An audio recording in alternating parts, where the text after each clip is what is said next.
Good afternoon and welcome to Memorial Park, where your Needham Rockets host Weymouth for this Bay State Conference baseball matchup. I'm Ashley Tobin, joined by Mike Levin. Last time we saw the Rockets was on Friday in their 5-2 loss to Newton South. Hoping for a different result here today, Mike. Yeah, the Rockets have struggled quite a bit offensively, although their pitchers continue to do well. We got Will Cassidy on the mound. Last time we saw him, he had about 10 strikeouts. And on Friday, we saw Colton Hargela, who had, 9 strikeouts? 9 strikeouts. So pitching-wise, the Rockets have done pretty well, but they've really struggled. They have not won at home yet, and I don't think they've scored more than 2 runs in any one home game. However, we did see a home run. Wasn't it Wilmore Eid who had the home run? Big home run. Back on Friday. So, I mean, they've shown glimpses, but they've also left a lot of runners on base. Yeah, Weymouth is 7-9. They lost their last game to BC High, who is number 1 in the MIAA Division I power rankings. They are 5-2 on the road, but similar to the Rockets, a little bit struggling at home for Weymouth, 2-7. Rockets 3-5 on the road and 0-5 at home so far this year. Weymouth ranks 17th in the Division I MIAA power rankings, while Needham is at 34. New rankings come out tomorrow, believe around 11 a.m., so we'll see if that changes anything there. Yeah, the Rockets have been sitting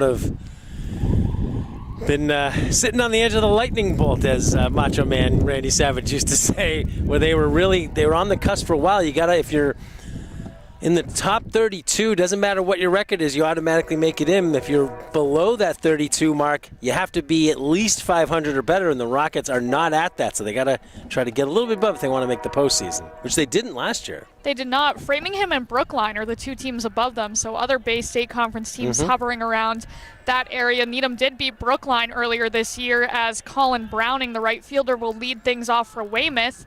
First pitch from Cassidy is a strike. And isn't the team right below them a Bay State Conference? I think it was like 4 straight Bay State Conference teams right on the cusp of the cut line, I suppose you could say. The bubble. That one is going to be grounded to Hargela, who will throw over to Nick Buckley at first for out number 1. Yeah, nice play by Hargela over at short. It was weird, not weird, but I mean, it was different to see him on the mound. We've certainly seen him on the mound, but we're so used to him in that shortstop position, sort of the leader of the infield for the Rockets. It shifted a lot of things around. Joey Saratella back at second today. Like I mentioned, Buckley at first with Marshall Thompson batting. Takes strike 1. Mitchell Pollock at third. William Moore-Eid in left. Patrick Killeen in center. And we got Logan Layish in right today. Oh, wow, yeah, we had Charlie O'Brien had been playing it, I think, every game that we'd been to. He's DHing today for Cassidy, so we'll see him when the Rockets are up, and that is a little low, 1-2. Marshall Thompson, the shortstop for the Wildcats. He also hits a grounder to Hargela over to Nick Buckley. Another out right there. That one had a few bounces, so good fielding. And it brings up Liam Barr, the DH for the Wildcats. Something we saw in the last softball game we did, where there was Kaylin Cheng sort of induced just a lot of ground ball outs, which, I mean, in a situation like this, especially if it's early in the count, that one was sort of middle of it, lower the pitch count a little. That one was in the dirt for ball 1. Colin O'Donnell doing the catching today for the Rockets. He caught 2 runners trying to steal against Newton South on Friday. Like we mentioned, that one, Newton South steals a lot of bases, so Rockets were ready for that one, as that one is fouled down the first base line. Went pretty far. Into the greenery, which is very green now. And we were mentioning, as we sort of were bringing everything in, there's a lot of there's a lot of well, it's the dandelions, right? Yes. Lots of dandelions here past the fence. Which there weren't that many on Friday, but yeah, it did rain a little bit over the weekend. That one was way inside for ball 2 to Liam Barr. He's going to hit that one right to Buckley, who makes the catch for out number 3. Quick top of the inning there for Needham. Yeah, and that's something. I mean, we can't say that hasn't happened in the games that we've done with them. The pitching, the defense has at times looked fantastic, and not to say that the Rockets haven't got hits. They certainly have scattered a whole bunch of them. It's just leaving runners in scoring position or just putting runners on. I mean, leaving runners on base in general has just been, an Achilles heel of this team. Certainly at home, we can't really speak to the road games, but that's something that the Rockets need to do if they're going to sneak back into the playoffs. Yeah, Rockets had 9 hits against Newton South. They left 8 runners on base. On Friday, against Weymouth earlier this year, Saratella had a single, Mitchell Pollock had a single, and Harjula had 2 singles. So 4 hits in their 3-0 loss to the Wildcats on the road. I think that was their second game of the season, so very early on. Early, yeah. And if you're watching us live on YouTube, thank you so much for joining us. If you're watching this broadcast later on the Needham channel or needhamchannel.org, you can check out all of our previous YouTube broadcasts if you go to youtube.com/the Needham channel. Also have highlights from this game in boys lacrosse Thursday at 7:30 p.m. on the Needham Channel News. Boys lacrosse taking on Framingham tomorrow. They've won a few in a row. Yeah, and they've struggled at times this year as well. A lot of the teams are, except for softball, who's been great. They're 8-2. We're hopefully going to see them on Friday, weather permitting. But, of course, boys volleyball is always one of the top teams in the state every spring. So, yeah, the boys volleyball team just swept Newton North this past week, which Newton North has been a powerhouse for a couple of years, and they've sort of dropped off a little bit, but still plenty of good competition coming up for the Rockets. They're playing Natick on Tuesday. They play Brookline again. Playing Wayland at the end of the season. Yeah, they end the season with 3 straight games. Chelmsford. Which we should mention, this is the first of 3 straight for Needham baseball here. They play Boston Latin Academy tomorrow. And then, who is on Wednesday? Framingham, maybe? I think they play Framingham Sounds on Wednesday. about right, because boys lacrosse is playing them on Tuesday. So William Moore-Eid will lead things off for the Rockets. Like Mike mentioned, he had the solo home run, and that one is popped up in the infield. Pitcher will make the catch. That's Brady Stone for out number 1. Yeah, Moore-Eid has the power. We saw it just a couple of days ago. That one popped up high, but didn't go very far. Brings up Joey Saratella, batting second. We saw him lower in the order against Newton South. He was the 7th hitter in that one. It's ball 1. Yeah, normally he is Joey, up towards the top. Yeah, is one of the. I think the whole point is that C.J. Goldbranson, the head coach, he just wanted to try to do something different with the offense. Ball there as well. Yeah, that looked pretty good. A little tough from this angle, though. 2-0. Going to be high. That one definitely high. 3 straight balls from Stone.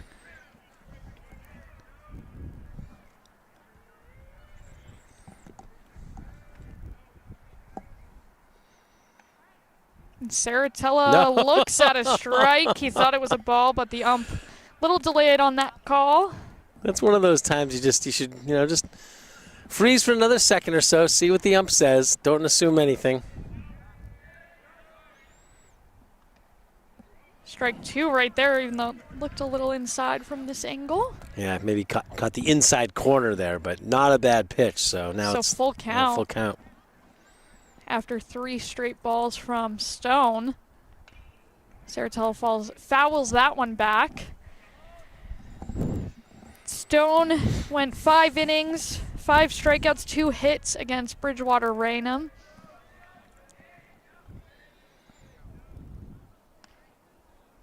Oof. And that one, I guess, is ball 4, so Saratella will head to first on the walk. And again, he just sort of like flips the bat there, and it was a close one. I think he did sort of hesitate a half second or so extra from the earlier one. Patrick Colleen up next for Needham. See if Saratella takes off. It's a good base runner. As Colleen looks at strike one. Stone's other start that I have stats on, 4 innings pitched, the win, 3 strikeouts, 2 hits versus Wachusett in Weymouth's win. So he hasn't gone I guess 5 is pretty far, but that's a ball. 5 is pretty far for a major league pitcher these days. It shouldn't be, but Not it is. really. I mean, do most pitchers pitch past like the 5th or 6th inning? I feel like they don't. If Starters. you're having a good game. I don't know. I feel like they're always out by the middle of the 6th or something. I don't know. I don't watch enough Major League Baseball anymore. I used to, but 1-1. Swung on and missed. After Colleen will be Colin O'Donnell.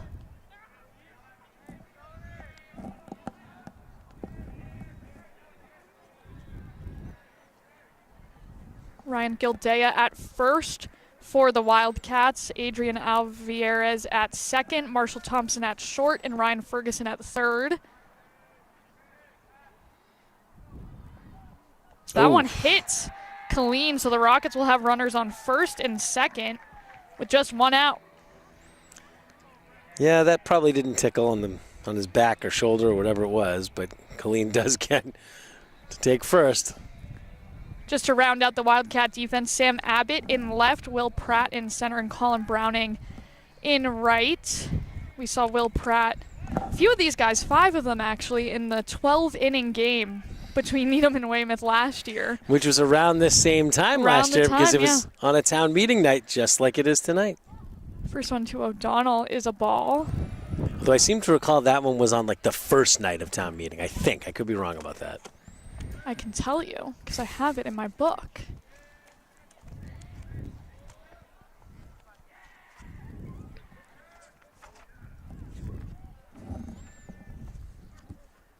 It was May 5th last year. Was that the first or second day? O'Donnell grounds it over to the third baseman who steps on the bag for 1 out and gets it over to first for the double play. Wow. So that leaves just 1 runner on technically for Needham, but really good defense by the Wildcats there.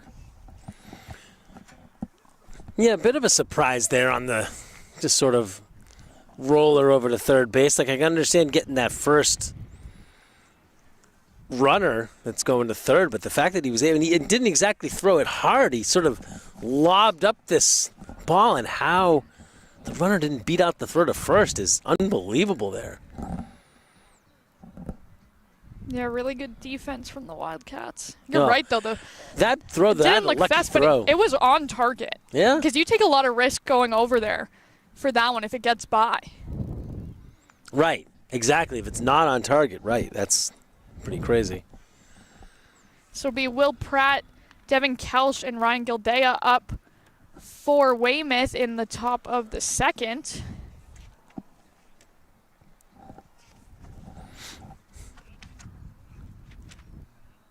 Now, if this team doesn't make the playoffs, or if they're like on a in a road game that we can't necessarily get to, this could be the last time we see this team this year.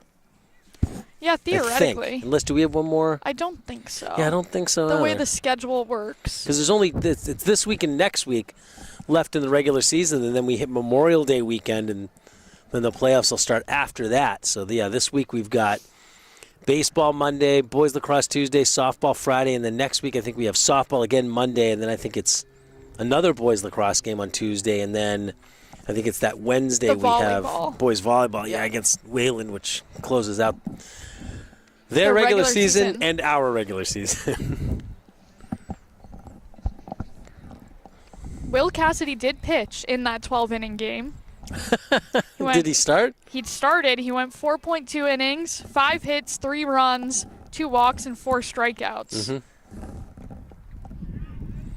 So that was also, we saw a few golden sombreros in that game.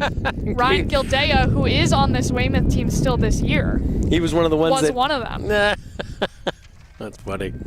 That would be at least 0 for 4 and at least 4 strikeouts. Will Pratt hits a liner to center, and that one will find the gap, probably a double here. And it will be for Will Pratt, leadoff double to start the second. His little arrow motion as he got into second there. Stand-up double. Nice piece of hitting, though. Yeah. Deep This is the shot. first pitch, right? I think so, yeah. Deep shot to the gap in right center. That's a tough one to play. Luckily, the Rockets got to it to keep him only to second. Brings up Devin Kelch, the catcher. Takes ball 1.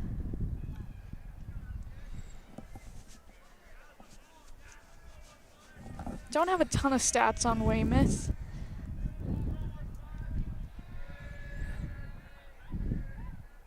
Pratt did have 2 hits versus Needham in that 3-0 win earlier this year.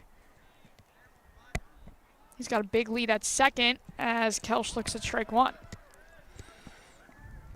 Nice pitch there from Cassidy. That's the okay, yeah. I was gonna say that's not the first pitch. It was just the first strike. So Yeah, 1-1.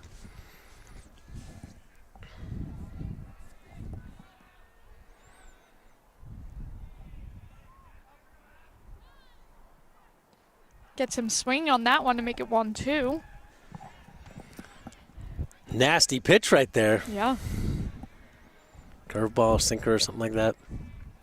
Ryan Gildea will be next for the Wildcats, then Ryan Ferguson. Cassidy keeping an eye on Pratt. That one is fouled back. Still 1-2.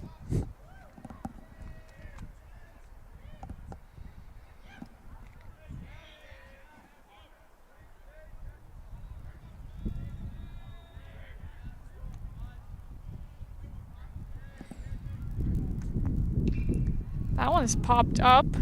Harjula under it. And he will make the catch for out number 1.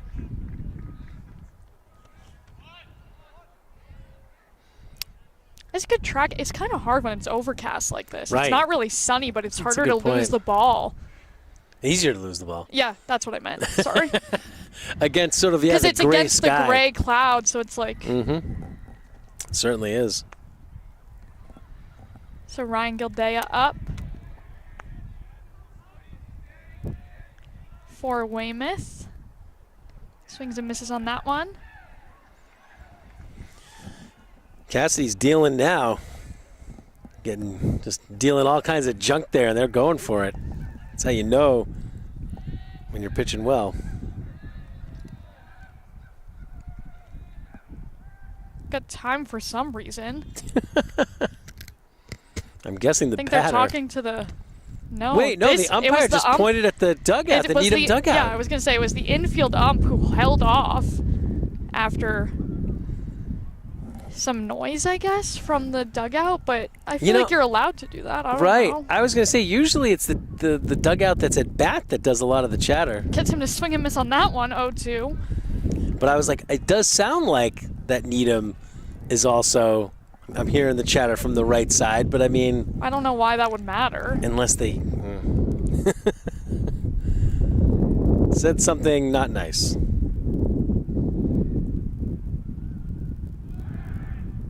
Another swing and miss there. O'Donnell trying to go for the runner at third. Doesn't get him, but it's a strikeout for Cassidy with the runner advancing. Yeah, I think that's sort of a good play for both teams. Obviously, for Needham, Cassidy gets the strikeout, but for Weymouth, they do get the runner to third, so a single would bring home a run.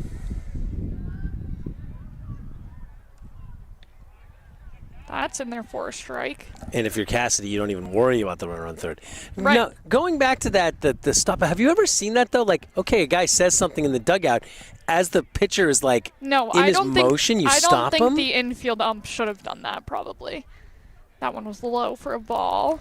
I've never seen that. Because it wasn't even like the, you know what I mean? Like, normally you see the batter call time. Okay, it's the ump behind the plate. Right. But this was the guy standing in between second and third being like, no, no, no.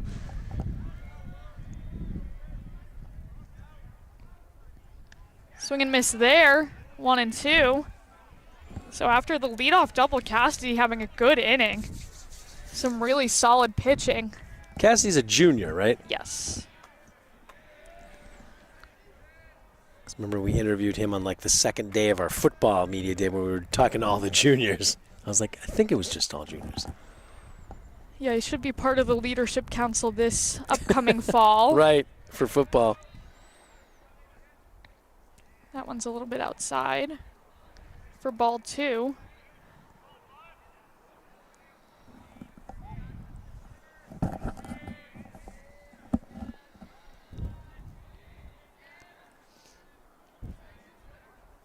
Two-two pitch from Cassidy is grounded to Pollock, and he gets it over to first in time for the out, so the Rockets avoid any damage there heading into the bottom of the second. Wow, that's a tough play, too, to make. Somehow Pollock was able, because it's sort of a slow, not a slow roller, but a slower hit ball. And so that's, you have to make just a perfect throw there. And he did. Yeah, and really good communication between him and Harjula for who was going to grab that one, because it was kind of right in between.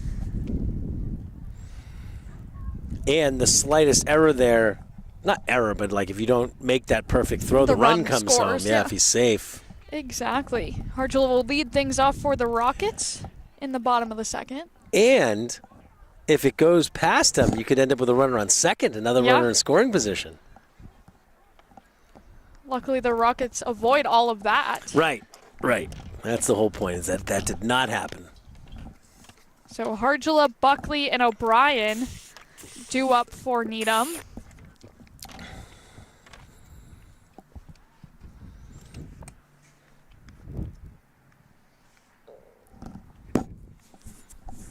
And that's what, the 5, 6, 7 or 6, 7, 8? 5, 6, 7. You said O'Brien is DHing today? Yes. Saw him in right field against, well, multiple times, but against Needham South.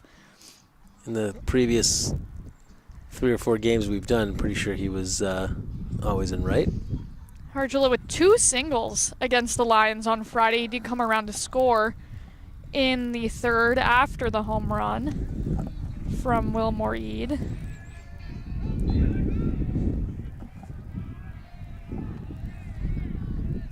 Rockets looking for their first hit off of Stone. Saratella reached on a walk, and Colleen was hit by a pitch. That's ball 1.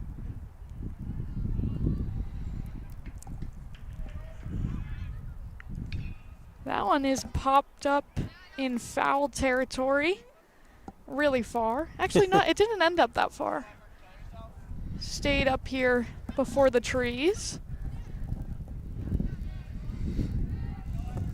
So 1-1. That one is going to be hit for a single to left. Continuing a strong season for Harjula. Yep. That's big, puts a runner on with no one out for Needham. At the plate, on the mound, in the field. Doing it all. Nick Buckley playing first today. We do see him pitch a bunch as well. Is he the usual first baseman? No, normally it's Moutry. Oh, so Moutri's not in there? Interesting. Well, I say usually, like in the games we've seen them this year. Pickoff attempt to first. Not gonna work. I feel like the pickoff attempts never work, and not that it's such a better percentage to throw them out at the base they're trying to advance to. But as he takes off here, kind of waited on the throw. Kelsch did. So Harjula with a stolen base, runner in scoring position for Needham. I don't think he should have even thrown it. I mean, just that hesitation, you're not going to get him, so why even throw it out there? If you hesitate, you shouldn't throw it, because then you're just leaving more room for error. Right. You already know he has the jump on you. It was a strike, though. So 0-1 to Buckley. Swing and miss there, 0-2. Yeah, the Rockets with a runner in scoring position with nobody out, but when we've seen them in these kinds of situations this year, they have struggled, so let's see if they can change that. Little high. 1-2.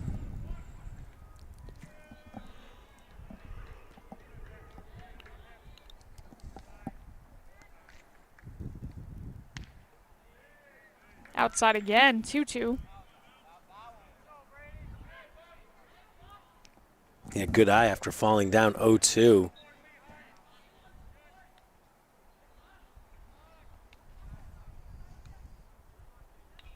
Fouls that one off to stay alive. And that's the thing, that's a close pitch. You want to make sure that you stay alive. Yeah, at least make a little contact. Mm-hmm.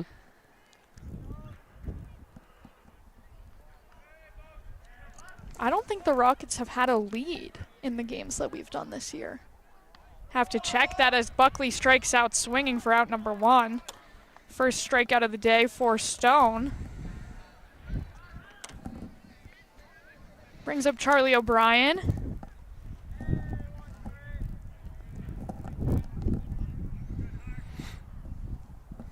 I think his first varsity hit came in that win against Brookline on the road. Take strike 1 right there. Didn't he hit a triple in one of the early games that we did? I feel like he did. Maybe it was a double. Tell you in 1 second. Hits that one down the first base line. That should score Harjula, and he's going to take off for second. Charlie O'Brien in standing for an RBI double. Beautifully hit ball there. Charlie makes great contact, extra base hit. A lot of times when we see guys get to second, it's because, you know, they're throwing to another base, trying to get somebody at home or whatever, but that's a nice stand-up double for Charlie, and it brings in a run. And there you go, Needham with a lead here at home on the Needham channel. Mitchell Pollock pops that one up. See who comes in for it. It will be the third baseman, Ryan Ferguson, for out number 2. That's a dangerous play for Ferguson there because he sort of caught it low as opposed to going up with it and put your hand underneath it. But hey, it worked for him. It worked. So Logan Layish, the right fielder, up now for Needham. He'll take ball 1. I always get Logan Layish confused with Landon and Logan Liu from boys volleyball. It's the alliteration. Yes, exactly. I think that was ball 2.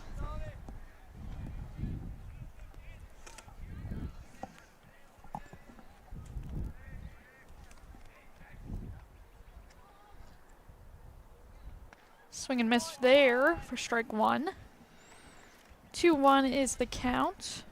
Good cut there from Logan. You know, you're up 2-0. You don't necessarily want to swing at, you know, a bad pitch, but that was a pretty good pitch. Ooh. Take strike 2 right there. I was about to say he had a good eye there, but yeah, catches the sort of the bottom part of the strike zone. 2-2 with 2 outs, runner on second.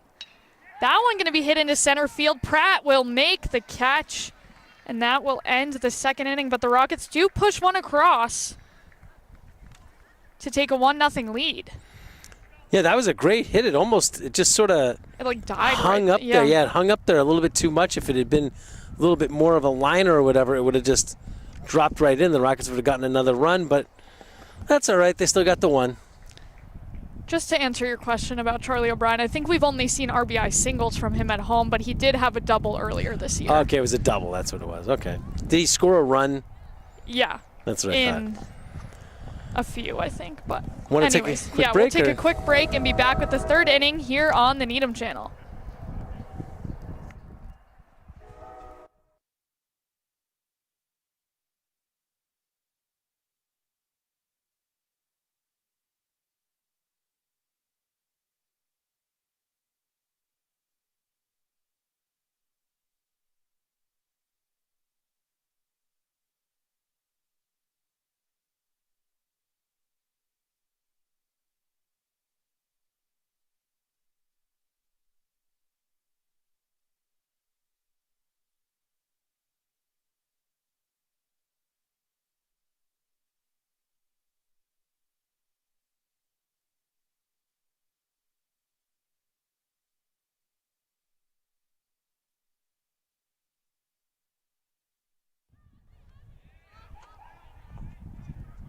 I'm rolling.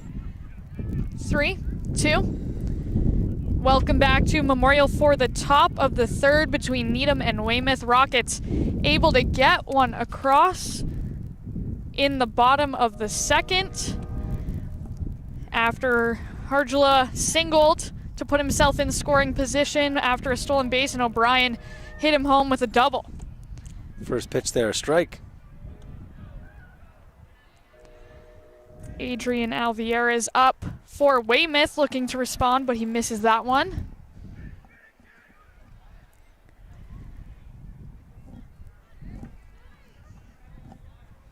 Oh, 2. A little bit low. And outside. And outside for ball 1. Seeing if he'll swing at the junk. Cassidy had a really good second inning, got his first strikeout of the day. That one is dropped. I think it was fouled. Oh. Yeah, he must have got a piece of it. Yeah. Yeah, 1-2. Did we see the first time we saw Cassidy this year? Was that the game when he went an inning?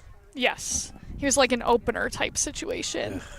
That one's fouled. I do not understand the purpose of that. Why not just start the person that you're going to... I'm sure there was a reason I know for it happens in the majors too, and I still don't understand the reason why they do it in the majors. 1-2. Oh, that looked good. That looked like a good pitch from here, but it's 2-2. Yeah, and again, we don't have the exact angle that the ump has. It just...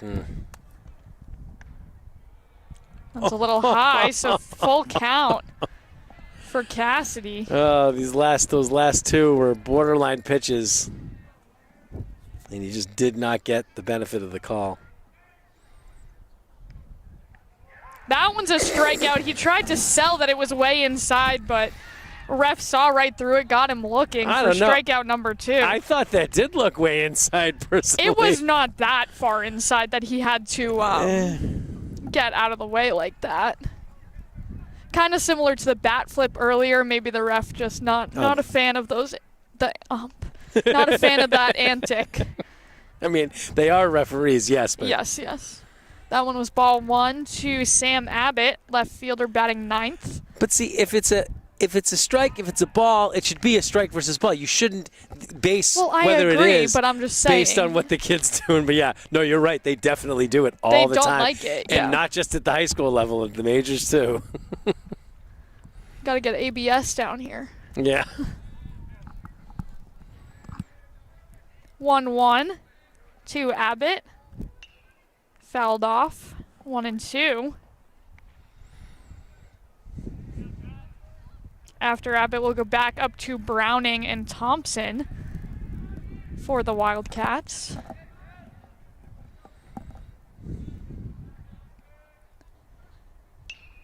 That one is grounded to Harjula. Over to first. Close play, but in time for the out. Yeah, Harjula sort of hesitated slightly, but I think he just wanted to make sure he made the right throw. Yeah, maybe getting a better grip on that ball, too. It kind of took a weird bounce. But a few ground outs. That's the third one. Mm-hmm. Too short today for Weymouth. Colin Browning up now. Takes ball 1.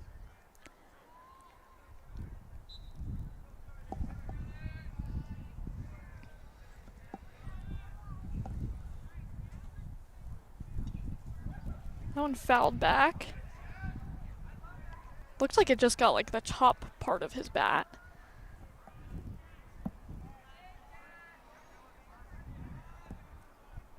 One fouled off. Cassidy's been ahead in a lot of these counts today.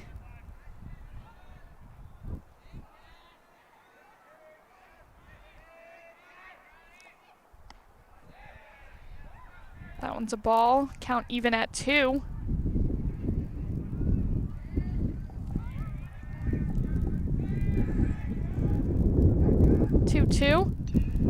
Gonna be lifted into right. O'Brien coming in, and Layish, my bad. I'm used to seeing O'Brien out there, and he will make the catch for out number 3.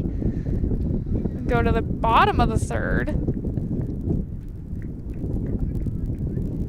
with the Rockets up 1.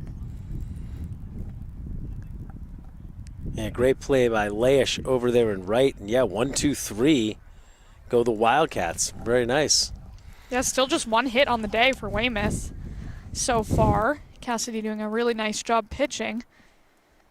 And it'll be back to the top of the order for Needham. Will Moreed, Saratella, and Colleen. By the way, just got notification that it looks like the great John Bronski will be making his season debut tomorrow for boys lacrosse. Woo. Been recovering from, I believe, a knee replacement surgery that he had earlier in the spring. Should be a good one against Framingham.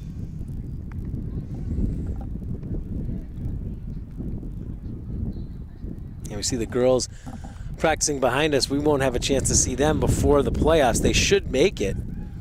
Question is whether we'll have like a preliminary game maybe that they'll play at home. Who knows? But hopefully we'll be able to see them one more game. Well, I mean, we could always cover them on the road depending on where they are. Depends on the scheduled day, you know.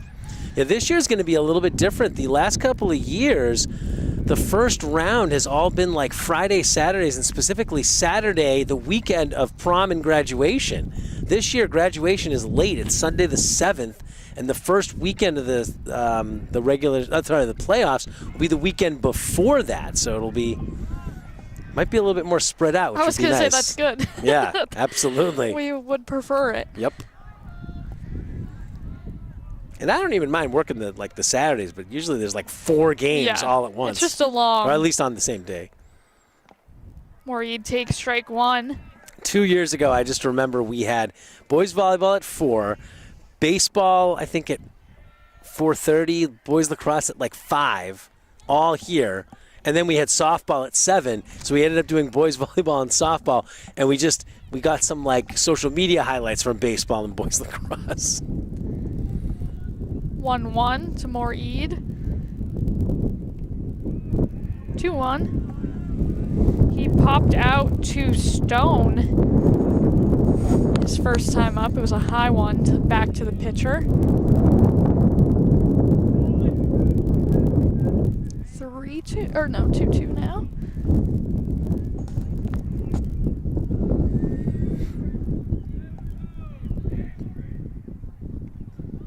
Full count on Moreed. I think Weymouth might be sending someone to the bullpen to our left as Moreed walks. So another leadoff hitter aboard. This one happened in the second when the Rockets scored their run. Saratella drew a walk his first time up. One of the kids that's over there in the bullpen there for Weymouth is 44, but I don't know which one. Saratella hits a deep ball to right, and it is dropped. Moreed advances to second. It was hard to get a read on that one because it looked like it was going to get caught. But that's a single for Saratella. Yeah, I mean, you can't really do much with that one on the base paths because because you don't want to get right. You don't want to get doubled off there, so you have to sort of like maybe go about halfway, maybe even not even that much. And especially with no one out. Right. Oh yeah, absolutely. They have plenty of time. So 2 runners on for the Rockets. Colleen up. He tries to bunt. I think that was fouled, but oh no. Was it fair? No. They're gonna say that was a foul. I would think so, yeah. It seemed very close to the catcher. Oh, and they would have a force play at third. Okay. If it was fair, but it was not. They had put the strike up before. Again, Kelch had even tried to throw it to third. Moreed again involved in some like just not exactly sure what's going on. When he hit that home run, he stopped on second for some reason, even though it was well out. I think the umps held. I don't know that. It was so odd. I think they held him up. They weren't sure if it left the park or something. Seemed pretty clear for us. Yeah. But the 0-1 to Colleen is hit to right. Pretty good hit, but it's caught. Moreed tags. Sliding into third, he is safe. And Saratella advances to second, so 2 runners in scoring position off the not really a sacrifice fly because no runs scored, but moves the runners along. No, I think it is still a sacrifice fly. right? Yep. Okay. It's still a sacrifice fly because it does advance the runners. Yeah, it advances the runners. Just because a run doesn't score doesn't mean it's not a sacrifice. Brings up O'Donnell. Who, did they intentionally walk him? I think they just intentionally walked him, yeah. So the bases are loaded for Needham. With only one out. That's interesting. And now a pinch runner will come in for O'Donnell. We saw this last week against Newton South, as well as number 8 on first. I can't see. He sort of... That's who Needham brought in last time. It'll be Harjula batting for Needham with the bases loaded. Yeah, I couldn't see who that is. We'll try to get the base runner. Oh, yeah, it's 8. As that's or a is strike. it 9? Might be 9, Matthew 9 Mullaney. would be Mullaney, yeah. They have brought him into pinch run before as well, so that's not surprising. Yeah, I think it is 9. Harjula takes strike 2, sorry.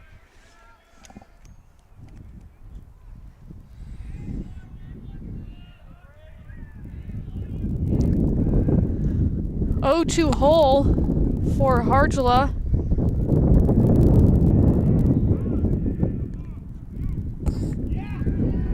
Was that a balk? Yeah, they're going to call a balk. They are indeed. Wow. So runners advance. More Edie will score on the balk. And again, 2 runners in scoring position for Needham with just 1 out. That's just one of those things. Take it. That's always such a weird thing when it happens because I don't know. Like, what is it? What are they doing that causes something like that? It's always so little. We'll take it. Yeah. If you're Needham. There's a 0-2 and a strikeout for Stone. It's his second of the day. He swung at that, right? Yeah. Yeah. Okay. That's what I thought. Just wanted to make sure. Nick Buckley back up for Needham. He struck out his first time up. Now it's high for ball 1. Just you'd like to see. I mean, yes, they did get a run, but especially for our purposes, like that makes a really lame highlight for the Needham Channel News Thursday at 7:30. We'd like to see a single bringing in 2 runs right here. Any run is a highlight. That one was a ball. Any run can be a highlight, yes. but that doesn't mean it's a good highlight. I guess. All we care about today is a win. Yeah, a win that's at true. home. That's true. Outside again. 3-0 to Buckley.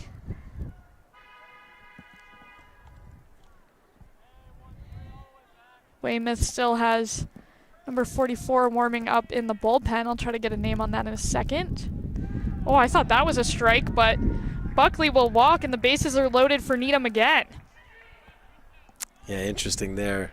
It almost seemed like Stone was sort of not giving him anything good. And then all of a sudden he does give him a good pitch. It's like, okay, I thought maybe this was sort of an unintentional walk, but still fairly intentional. Charlie O'Brien fouls off pitch number 1. Wow, Charlie's up again? Yeah. Wow. Rockets have sent 1, 2, 3, 4, 5, 6. This is the 7th batter of this inning.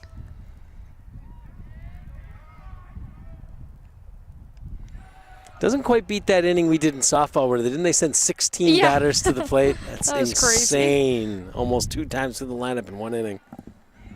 They scored like 11 runs, I think. Yeah, it was 11 runs against Natick. Get a pitcher step off here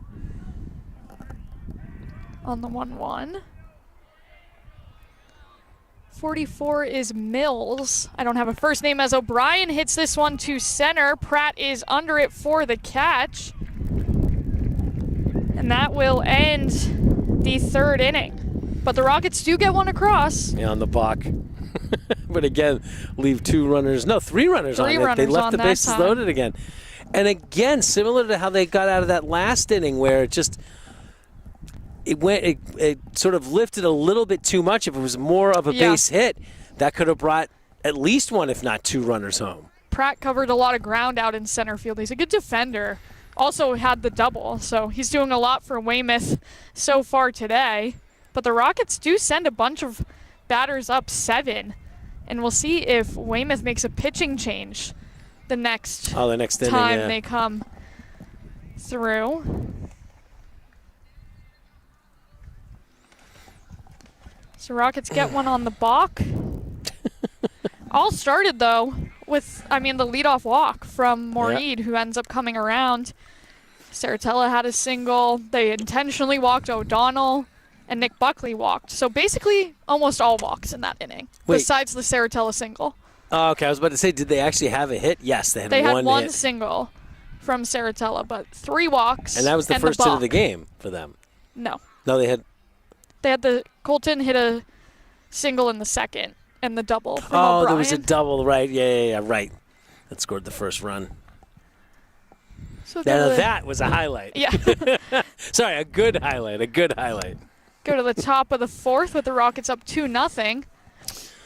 But again, you can see highlights of this game and boys lacrosse versus Framingham coming up Thursday night at 7:30 p.m. live on the Needham Channel Community and HD channel, streaming on needhamchannel.org as well.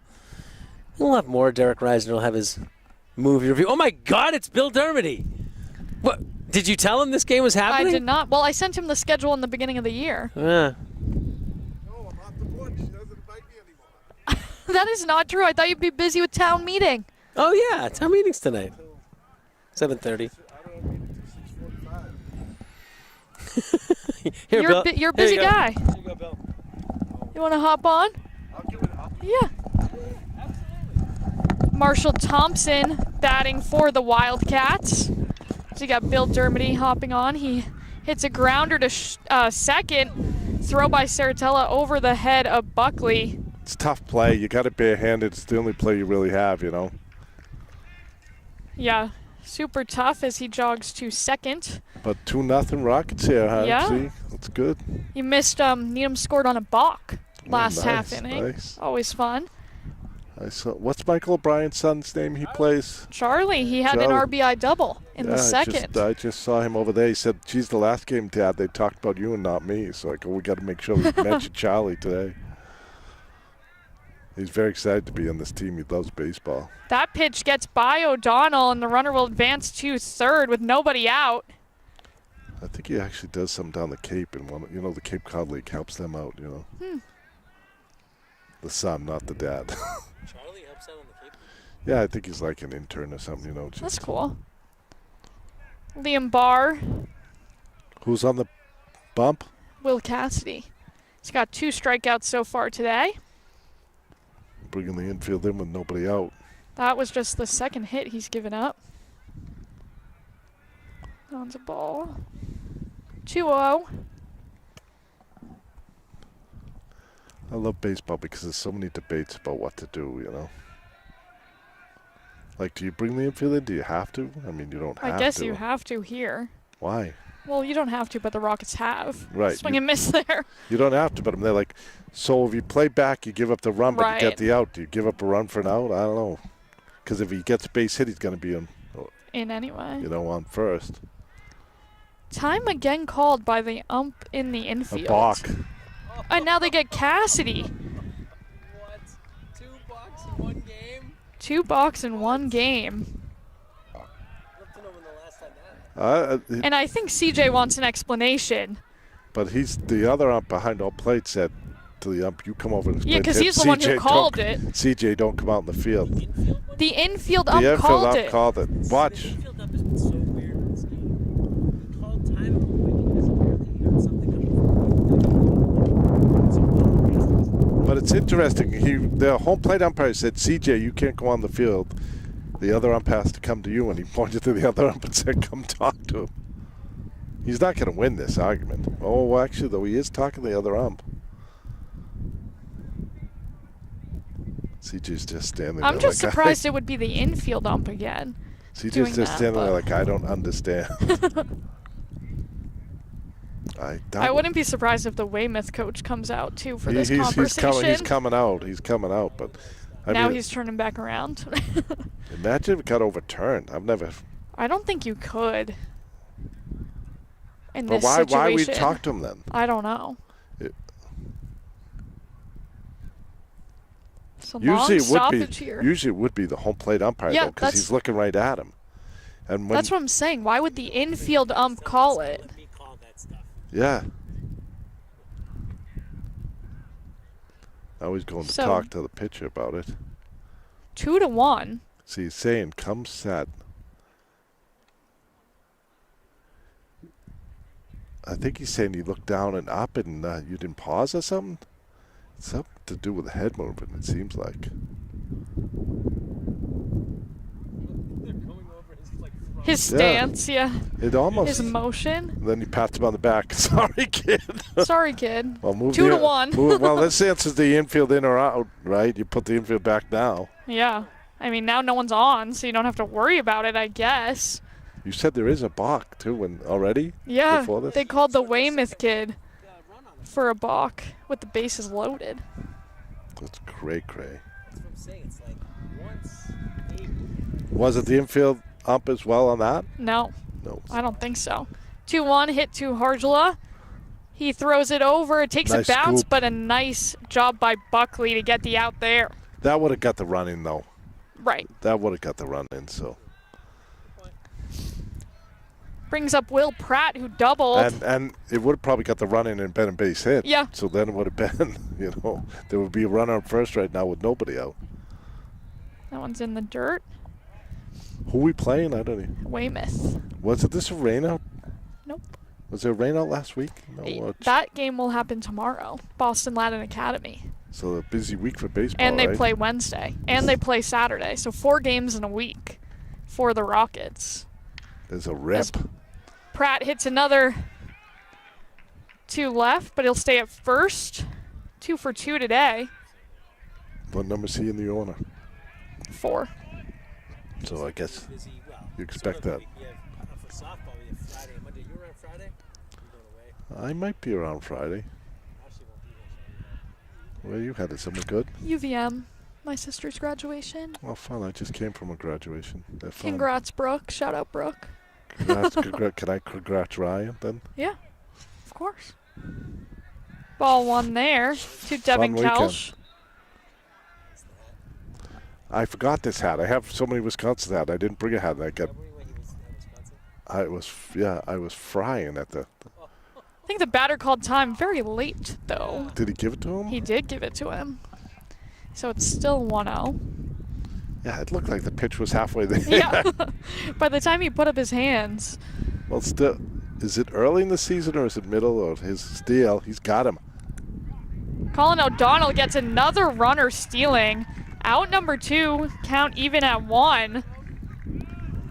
Nice tag by. I think that's the loudest ump call I've heard at all in anything this year because the plate umps in both softball and baseball. It's so O'Donnell caught 2 runners stealing last game against Newton South that we were here for. Who's He's got a second good base? arm. Who's Chigarello second? Who's second? Saratella. Saratella.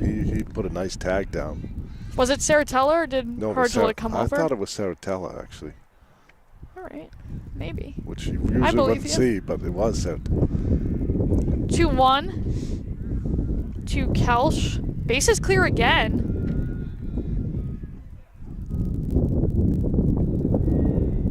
Three and 1 with 2 outs.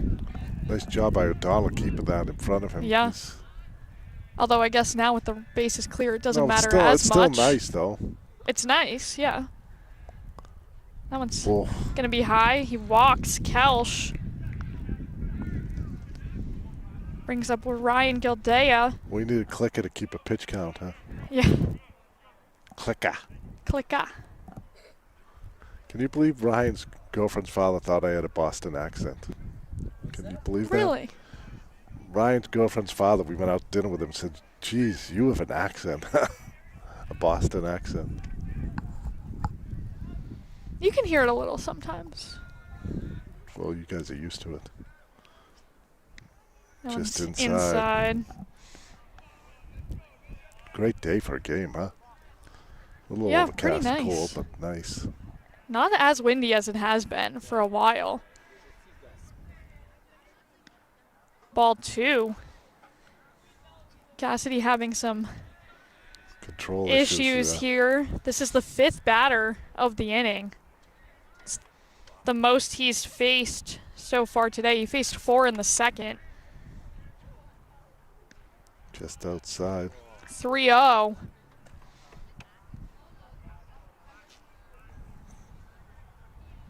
Just throw strikes. Let the defense do its job. Cassidy keeping an eye on Kelshep first.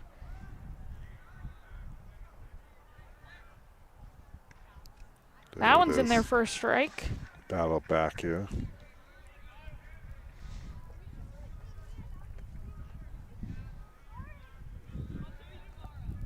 Three one. It is. That one is going to be hit deep to center. That's going to bring in a Probably will bring home Kelsch as Colleen throws it in. An RBI double for Ryan Gildea. So we are tied at 2 in the top of the 4th. Hit it right in the gap, you know. It was a really good hit. Perfect placement. Who's in center field for us? Colleen, Patrick Colleen. He tried to deke out that he might catch it, but with 2 outs, the run is not going to be full. He's just going to keep running. Mound visit here. Colleen, you saw him run and put up his left hand like the glove, like I've got to get Yeah. it. But, which Too isn't a far. bad idea. But that kid with 2 outs is just going to keep running. This is a kind of a young team, huh, Needham? Yeah, they don't have many seniors. They got a few, but. I heard they actually caught a few seniors, Oh, really? which is unusual, but want to get the best team out there, I guess. I count 6 seniors on this team. Ryan Ferguson up now for Weymouth. He takes strike 1. What's their record now? Weymouth or Needham? Both. Needham is 3-10. Weymouth is 7-9. Rockets at number 34 in the D1 power rankings. They're just outside of the playoffs right now. Well, they got some opportunity this week with 4 games. Chance to make some moves. As that one's a ball. You going to town meeting tonight? Me? You going to town meeting? The Needham channel will be there with coverage. Yeah. It will not be me personally. I miss seeing them with their cameras and stuff. Now they're behind the scenes kind of. Huh? 2-1. I did see it last time. You can watch all the coverage of town meeting on needhamchannel.org. I don't think we're going to get done tonight. It's Monday, and I don't think we're going to be done tonight. That's a little... Oh, a strike. It looked a little low. 2-2 No. to Ferguson. Mark said that they thought it would be. You'll know if Michael Fee wears his bow tie. Yeah, but even if he wears his bow tie, that doesn't always mean it. I hope he doesn't. It could mean you're going to be there. We've been there, I remember, 1 in the morning one, so... 2-2 from Cassidy.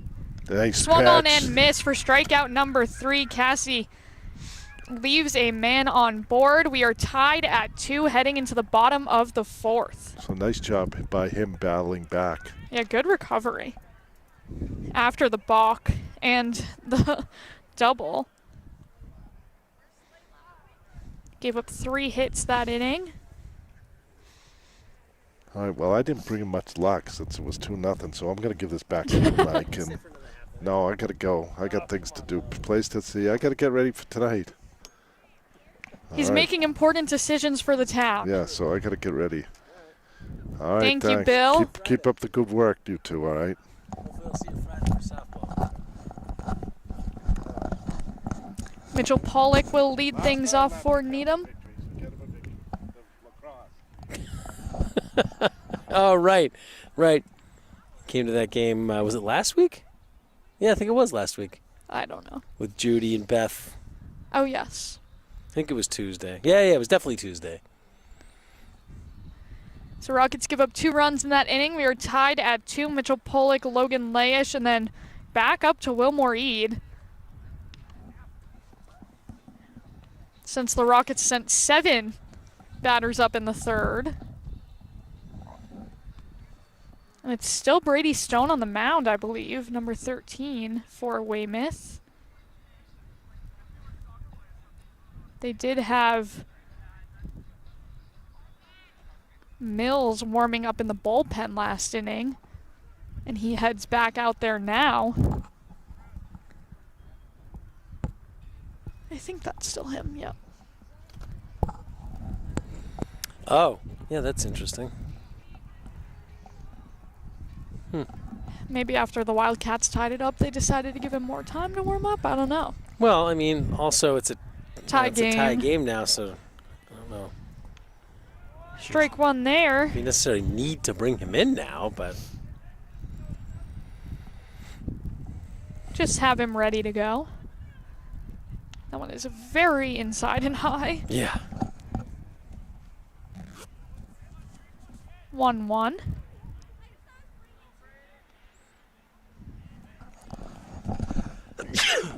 High again for ball 2.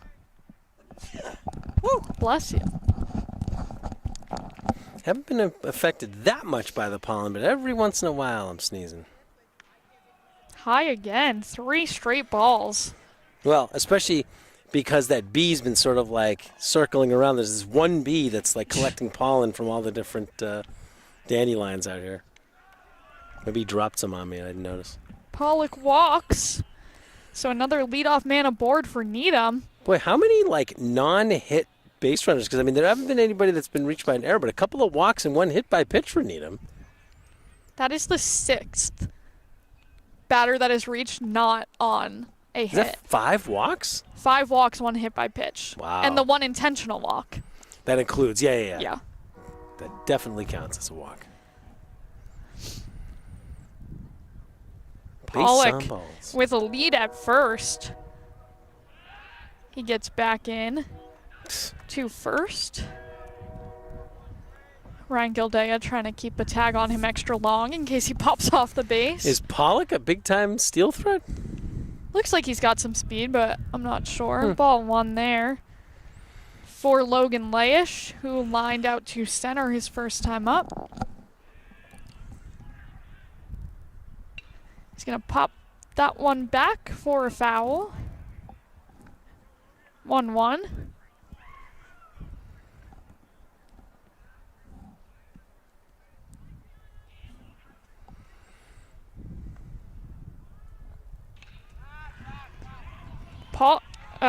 Layish hits that one deep, stays in, doesn't bounce over the fence.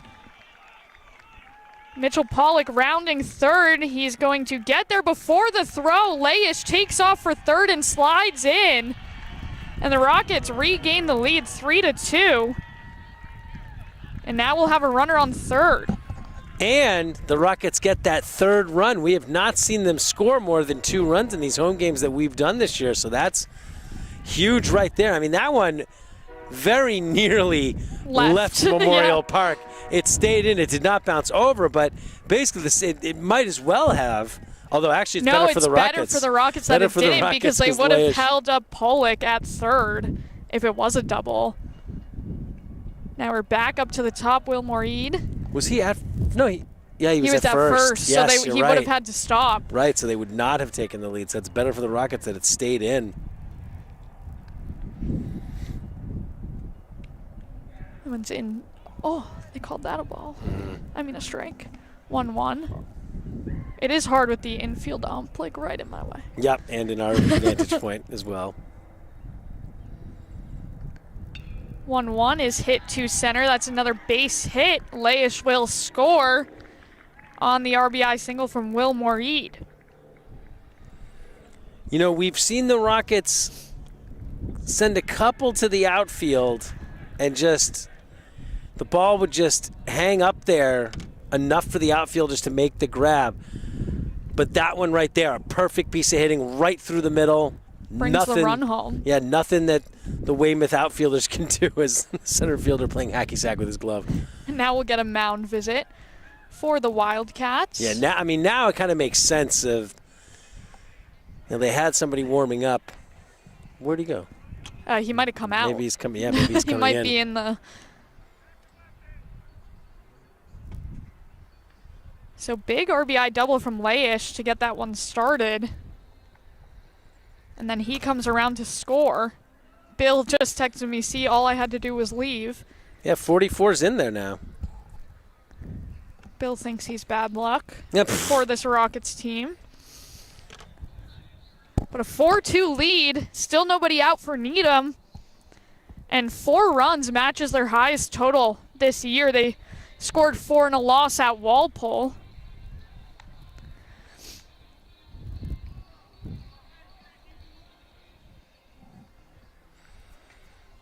Joey Saratella will bat next. Let me see if I can find the Weymouth relief pitcher's name. 44 there, yeah. Oh, I so know it's Mills, but so- I don't have his first name. Oh, okay. I was going to say, did they not give the roster? No, just the The lineup sorry, card. the roster, yeah, I was going to say, was his last name on the lineup card at Yeah. least? Okay. Mills. Did they have the first names on, like, the starters? No, So how'd you know the first names? Max Preps. Ah. But they do not have Mills listed. So, my apologies. And I don't think Weymouth is too big on the social media, so I doubt that will be much help to us either. No, they typically only post stats after a win. Do they even post on Yeah. social media? Wow. Baseball, that's how I knew some of the stats. Oh. I thought maybe you found like something from the Globe or something like that. No. So Saratella up to bat. Still nobody out for Needham. Runner on first. Rockets looking to extend their lead. Saratella looks at ball one. Had to. I wonder if the Rockets have had a lead since they beat St. John's Prep. No, I don't know. I don't think they have. Well, we don't know anything about the road games really. Shows bunt, but that ball is in the dirt. Yeah, you never know. I suppose you never know. It's been a couple of weeks since that game. That was the last game they won. Shows bunt again. Makes contact for a foul. Oh, it was the first attempt. He didn't hit it. Yeah. And it He was must- in the dirt for ball. Ah, okay, right.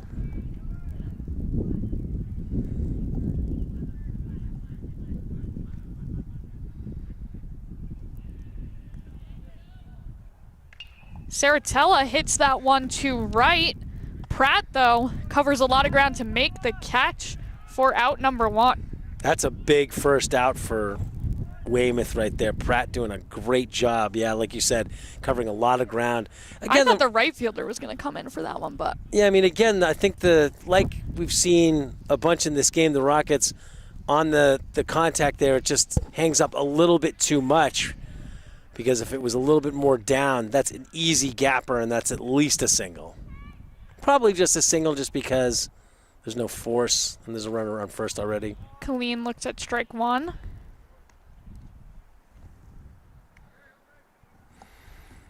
Yeah, I do feel like the Rockets at the plate are just having much better at-bats. They're making better contact. They're getting more hits. They're obviously getting a lot of walks.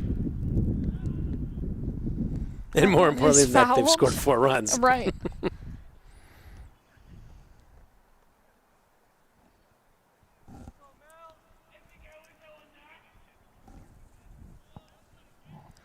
Oh, 2 hole for Colleen. He asks for time there. So Stone's day ends on the mound with 3 innings pitched, 5 hits, 4 earned runs, 5 walks, just 2 strikeouts. And a hit by he hit a And the batter. hit by, yeah. That one is going to be hit to center. Pratt making his way. He dives, well, slides and makes the catch. Wilmore Eid will head back to first. And again, just hanging up there a little bit too much. Yeah, gives Pratt just enough time to get under it. Colin O'Donnell, the next batter for Needham. He was intentionally walked in the third. That wasn't his first time up, though, right? No, he was up in the grounded into first. a double play in the first. Oh, right, that crazy right for the third baseman. Stepped on the bag and then lobbed it up. Takes strike one. Throw to get Moreed is not on target, so he will advance to second. Nice stolen base there. That was a close one, but the ball not quite on target there. And if it had been, I think he would have been out. Yeah, definitely a close play if it was a little bit more on target. Should be 0-1. O'Donnell pops that one up. First baseman is under it for the catch. Ryan Gildea ends the inning, but not before the Rockets add 2 runs and take a 4-2 lead. So we will take a quick break and be right back with the 5th here on the Needham channel.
In 3, 2.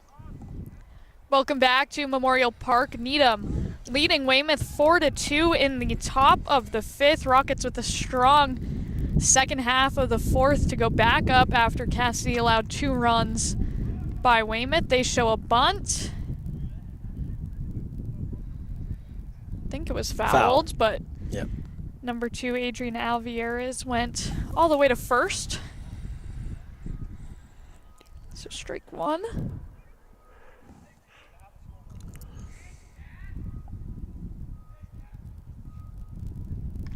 That one also hit foul down the third base line.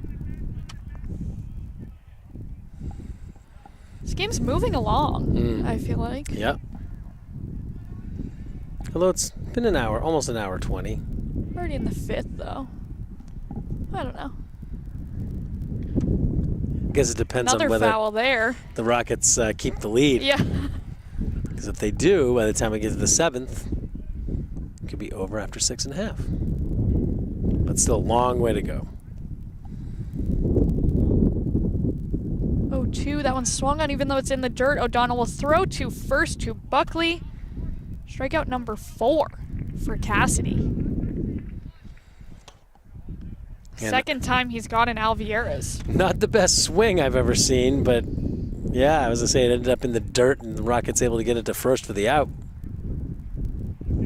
Sam Abbott up next. He grounded out to Harjula in the 2nd.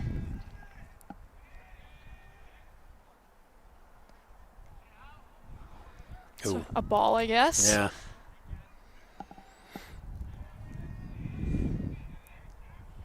Going to be hit right to Buckley, who will just run back to the bag. I think it's foul. Oh, it's foul.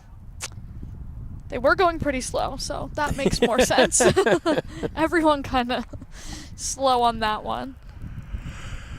1-1.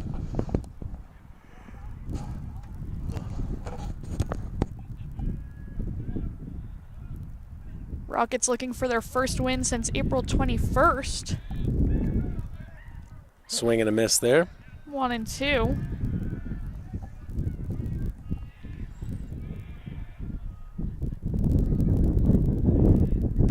Pitch from Cassidy. Swung on and missed again. Strikeout number 5 for Cassidy. Wow. So quickly he's up to 5. I feel like he ran into a little bit of trouble last time. But Yeah, after the whole Bach thing, and he couldn't seem to find the strike zone. He didn't have confidence to do it, and now all of a sudden it's fine. Maybe that infield ump is finally laying off that stuff. it's a foul. Also helps to have the 2-run lead back. Yeah. And Colin Browning, the leadoff man for Weymouth, is up now. 3rd time for him. He grounded out to Harjula the first time and then flew out to right field. That's a ball. So yet to reach today is Browning.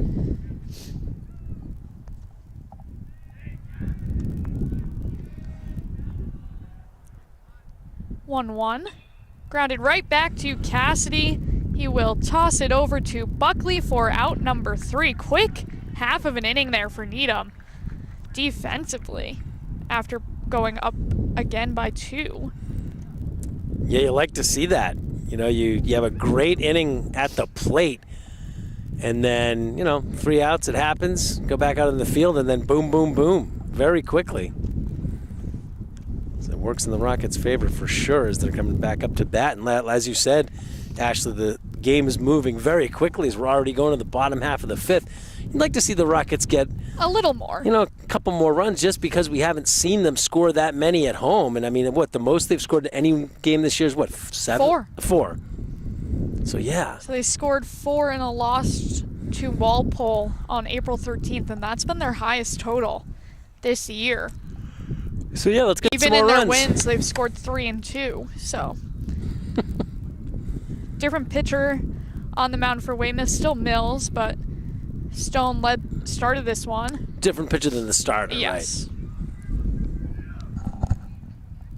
Right? And before the game started, I kind of mentioned that Stone hadn't gone very far in the 2 games that I had stats on, 5 innings and 4 innings. I wonder this if time he's only going 3. If he's like the number 3 guy or something like that, where Maybe. he's not like their top option. So It was a little harder to get stats on Weymouth. I only found one for their wins, so not sure who was pitching in some of their losses. As Harjula will lead things off for Needham. He singled in the 2nd and struck out in the 3rd.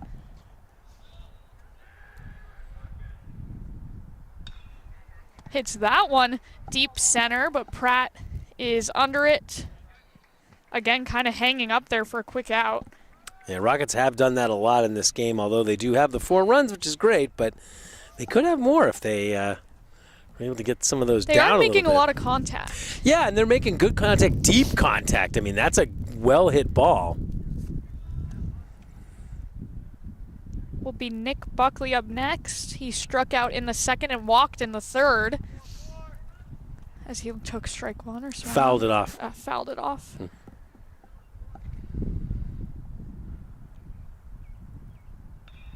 He's going to hit that one, but it's popped up, and number 12, Marshall Thompson, is under it for out number 2. So 2 quick outs for Weymouth now. Yeah, for the Rockets at the plate. Yeah, it's not exactly what you wanted to see after they got the 2 runs home in the 4th, but certainly moves the game along. Charlie O'Brien up to bat. He had an RBI double in the 2nd. That started the scoring for Needham. Yeah, Charlie's one Then of the. he flew out to center. He's one of the big future stars for this Rockets team. He's only a freshman, and although he's not playing in left or right in this game, he's been great in right field when he's been out there. 1-1. Yeah, he's also had some timely hits when we've been here.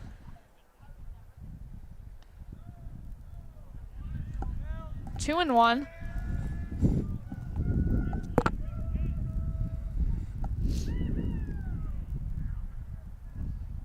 He's going to hit that one to right field. Should drop for a base hit.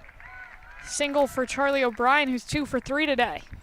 And that's the thing. That's what you want to see more of. And the Rockets have had opportunities. If they had done that, they could have even more than the 4 runs they've scored. But, yeah, 2-out single for O'Brien. Let's see if the Rockets can do anything with that. Should be Mitchell Pollock up. Number 17. He walked in the 4th and came around to score. Swings and misses there. Yeah, that's Pollock, 17.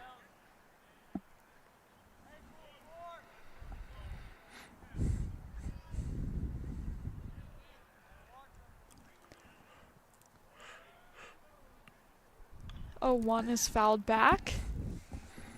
That pitch was well inside, but he cut at it anyways. That single was the first hit allowed by Mills after he came in for Stone. He swings and misses there for out number 3.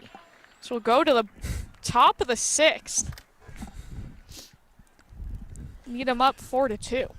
Yeah, it was nice to see, the Rockets in the field.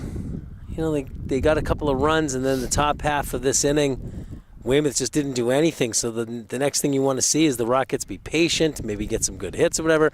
And O'Brien did get a nice single, but that was with 2 outs. So the Rockets, again, they're sort of trying to launch them, which at Memorial, I don't know if that's necessarily what you want to do, but it's not the biggest park we've ever seen. But At least it has a fence. Some of them don't have fences, so it's nearly impossible. Oh, I remember back when I was in high school, there was no fence on this field. So you could hit a ball theoretically, go all the way over to the football field. At that point, is it all considered an inside the park home run? If there's no fence? Yeah, I think if you Like get if a you home hit run, a it would, home run, yeah, it would has be an to be inside the park home run. Yeah, because there is no park. The place we went for Legion last summer, Yep. or Right. North Attleboro, I North think. Attleboro, yeah, there was no fence. There's no fence, so you could hit a really deep drive and But you got to be a it'd be quick a runner. double or a Yeah, triple gotta be versus a quick runner, because if the fielders or are fast enough, they can get or that in deep there. enough. Mm-hmm. You just got to play way back, I guess. Which again could help in those, getting those, nice roped singles and stuff, or even, if it's in the air a little bit, but if you hang it up too much, I mean, that's what we're seeing in this game, where if you hang it up too much, the outfielders are making you pay. But Bobby Witt Jr. hit an inside the park home run for the Royals the other day. who did? Bobby Witt Jr. Did you say Bobby Witt? There's a Bobby Witt Jr. Oh my God, he's really good, Mike. I'm surprised you haven't. I remember Well, you don't Bobby really Witt watch baseball. Senior. He plays shortstop for the Royals. I did try at the beginning of the season.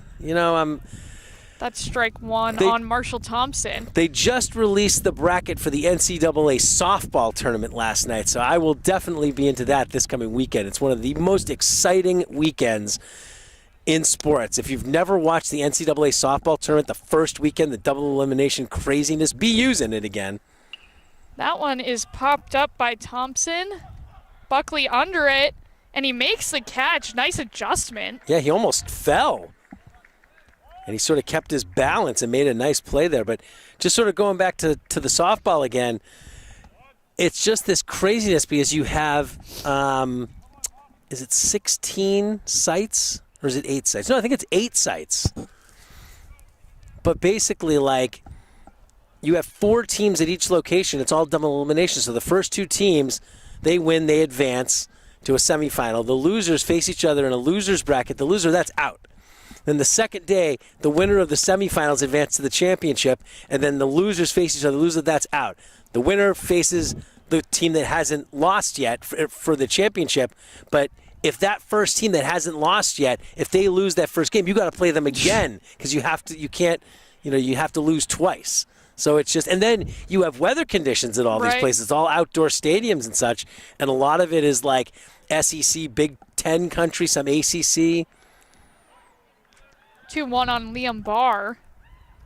Now, I'm sure that the NCAA baseball tournament is just as exciting. They have the same format. I just haven't really watched a lot of them. It's inside for ball 3.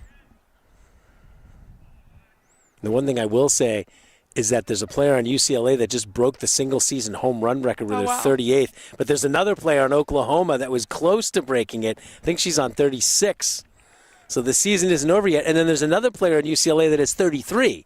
Wow. So 3 different players. It's kind of like the what was it, the 99 Major League Baseball home run race between McGuire and Sosa, which you knew somebody was going to break it, but you didn't know which one of them was going to end up on top once they both did. So Liam Barr walks, and that brings up Will Pratt, who has doubled and singled today.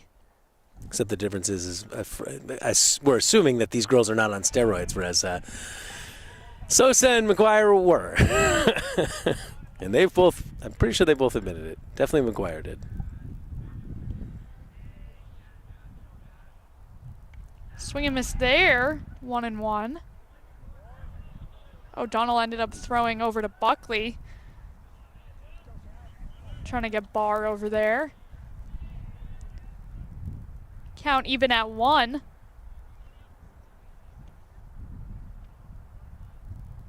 Now 2-1 to Pratt.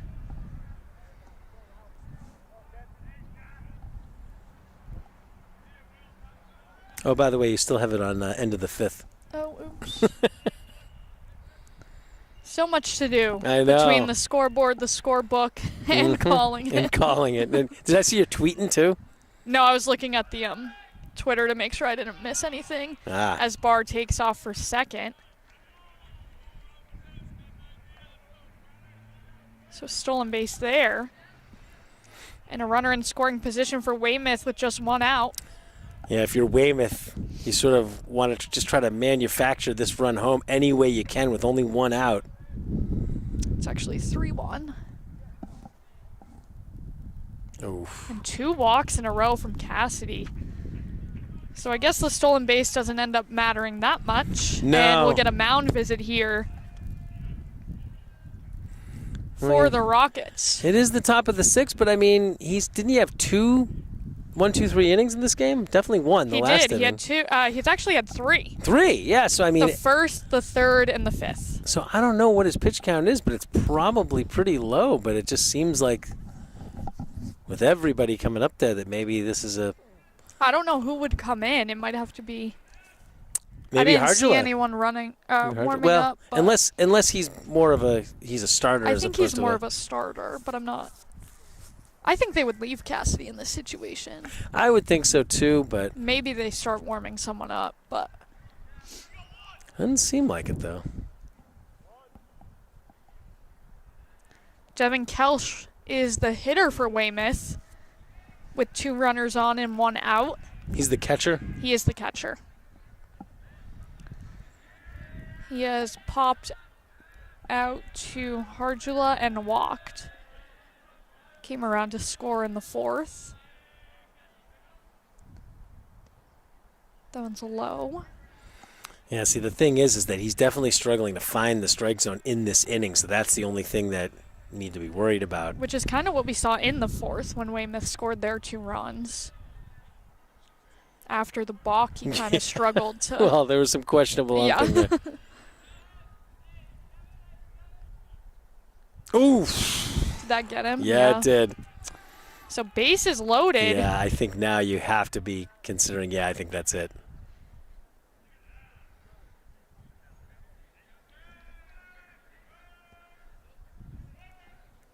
Because he just doesn't That have the moves control. all the runners along.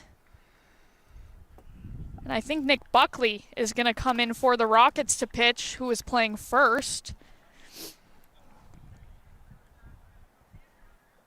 If it does end 20? up being 14. Oh, are they bringing in O'Brien? I thought I just saw. Thought I saw Buckley go over there as well. But I guess we'll wait to see after this huddle breaks. Oh, maybe. Oh, you're right. It is O'Brien. O'Brien pitches? Yeah. Did we see him? Yeah, I think we did. As a reliever, I think the 9-2 game. Yes, against Milton. No, we didn't. No? No. Against Braintree, we saw him. But he only went a third of an inning. Interesting. He did strike out that batter. But it'll be O'Brien coming onto the mound. Well, I guess that makes sense because he was the DH. So now, well, Yeah. I wonder if that means no. He probably could still, if like he doesn't finish the game, he could probably still be the DH, and then they just wouldn't have to hit for the pitcher. It's just Right. O'Brien, Right.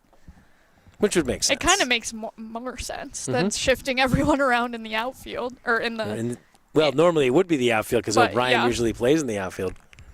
shifting everyone around defensively, we'll say.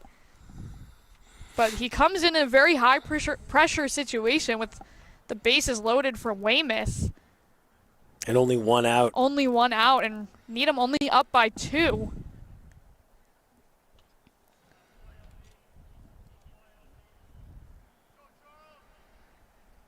It will be Ryan Gildea batting. He had an RBI double in the 4th, struck out in the 2nd.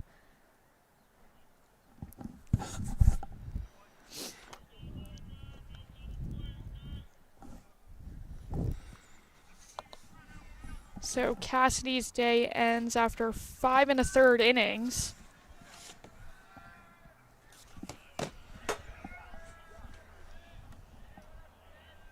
Oop. O'Donnell. Wanted to talk about it. Yeah. He hasn't even thrown his first pitch yet.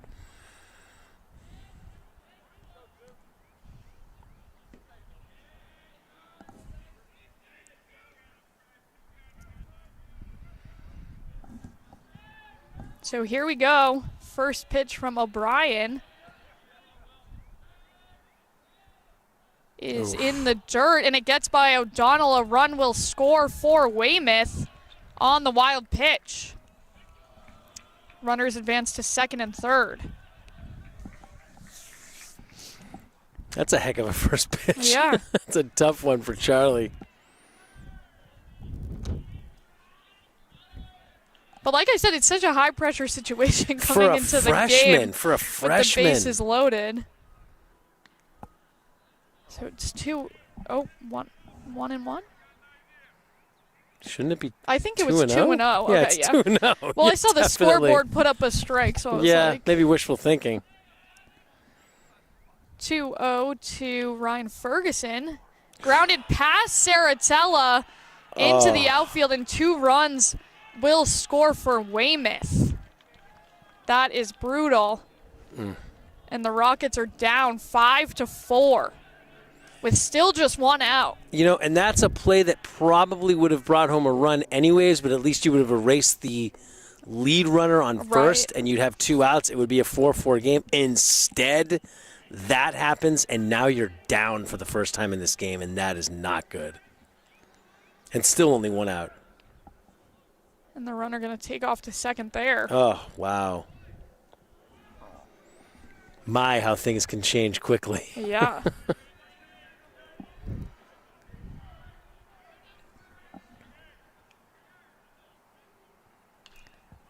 That one is hit far, but gonna be a foul.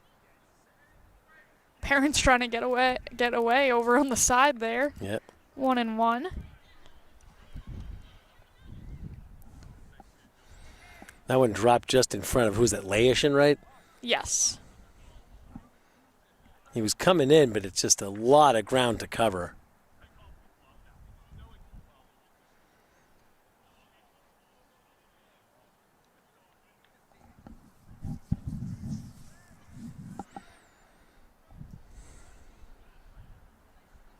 Ferguson, the batter here. 1 and 1 with a runner on 2nd. He looks at a strike. That was a nice pitch. Yeah, I think that's the first called strike since O'Brien's been in there.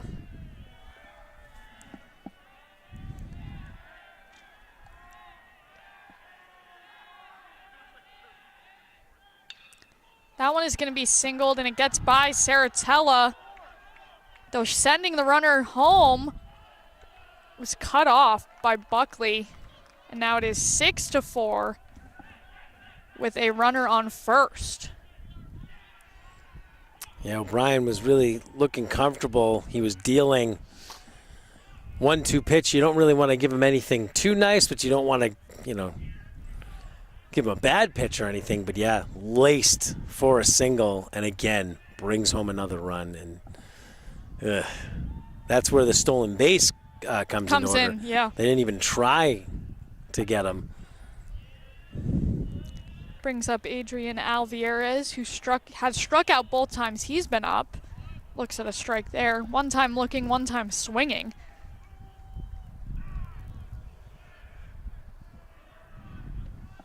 So the Wildcats have rallied in this inning. It's a ball.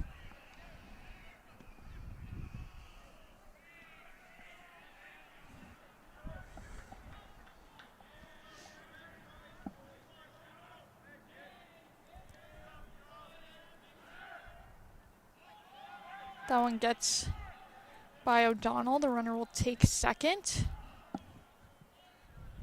It's 2-1. But again, a free base, runner in scoring position, so you could have the same situation happen again here.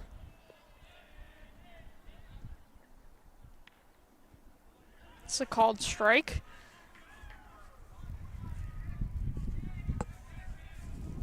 Two and two. Bet you the batter thought that one was inside based on the way he tried to get out of the way.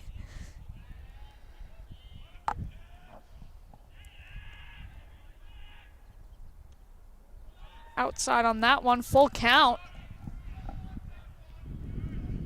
for Charlie O'Brien.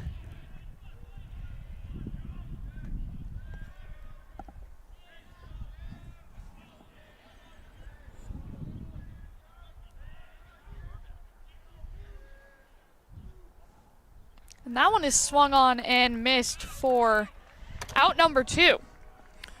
Yeah, well overdue, as O'Brien has been dealing in previous batters. It just, between defensive mistakes and then giving up hits, the wild pitch at the beginning, Is that still number 16 for Weymouth? Not sure. It didn't look like it. Yeah, it's 3 maybe? 30 something. I don't know. Oh yeah, maybe 3. There's definitely I'll try a 3 to get there. grab that in a second. Swings and misses for strike 1.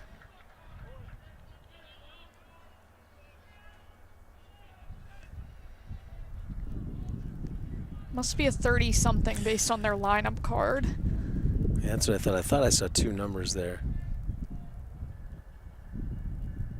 0-1. In there for another strike. 34 maybe? 34. That would be Shome. Owen Shome, who actually pitched the first game against Needham this season.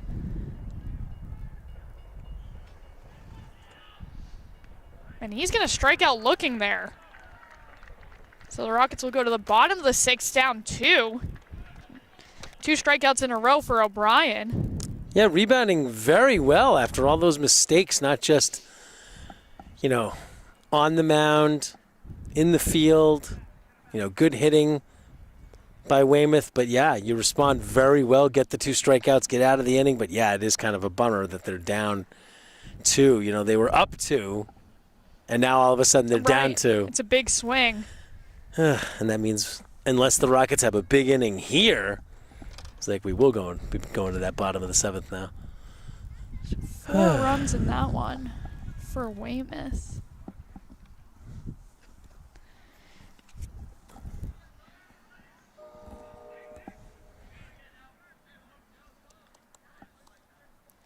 And they left just 1 runner on.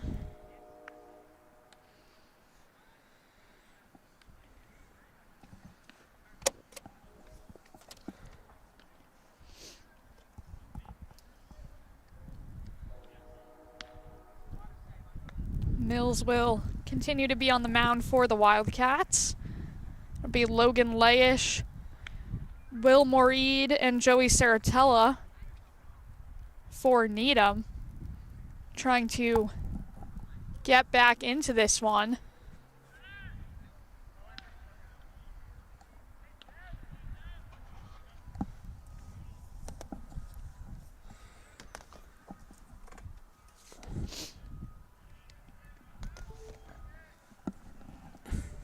Logan Layish hit an RBI double in the fourth, lined out to center in the second.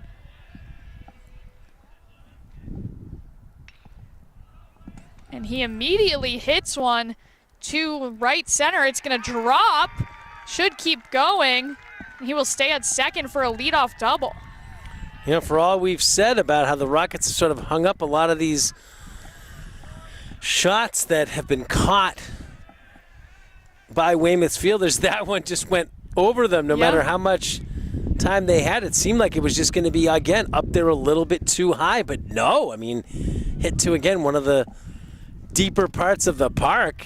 And all of a sudden, the Rockets have a runner in scoring position to lead off the sixth. Yeah, and it brings up Moreed. Swings and misses on that one. Yeah, you'd love to see him get a single to score a run and make it a one-run game right off the bat here. That would be nice. Or another home run to tie it. Yeah, like home we run to saw tie on it Friday. would be great, yeah. We didn't tie it on Friday, but he hit a home run. Yeah, was it just a solo shot? It was a solo shot. Yeah. 1-1.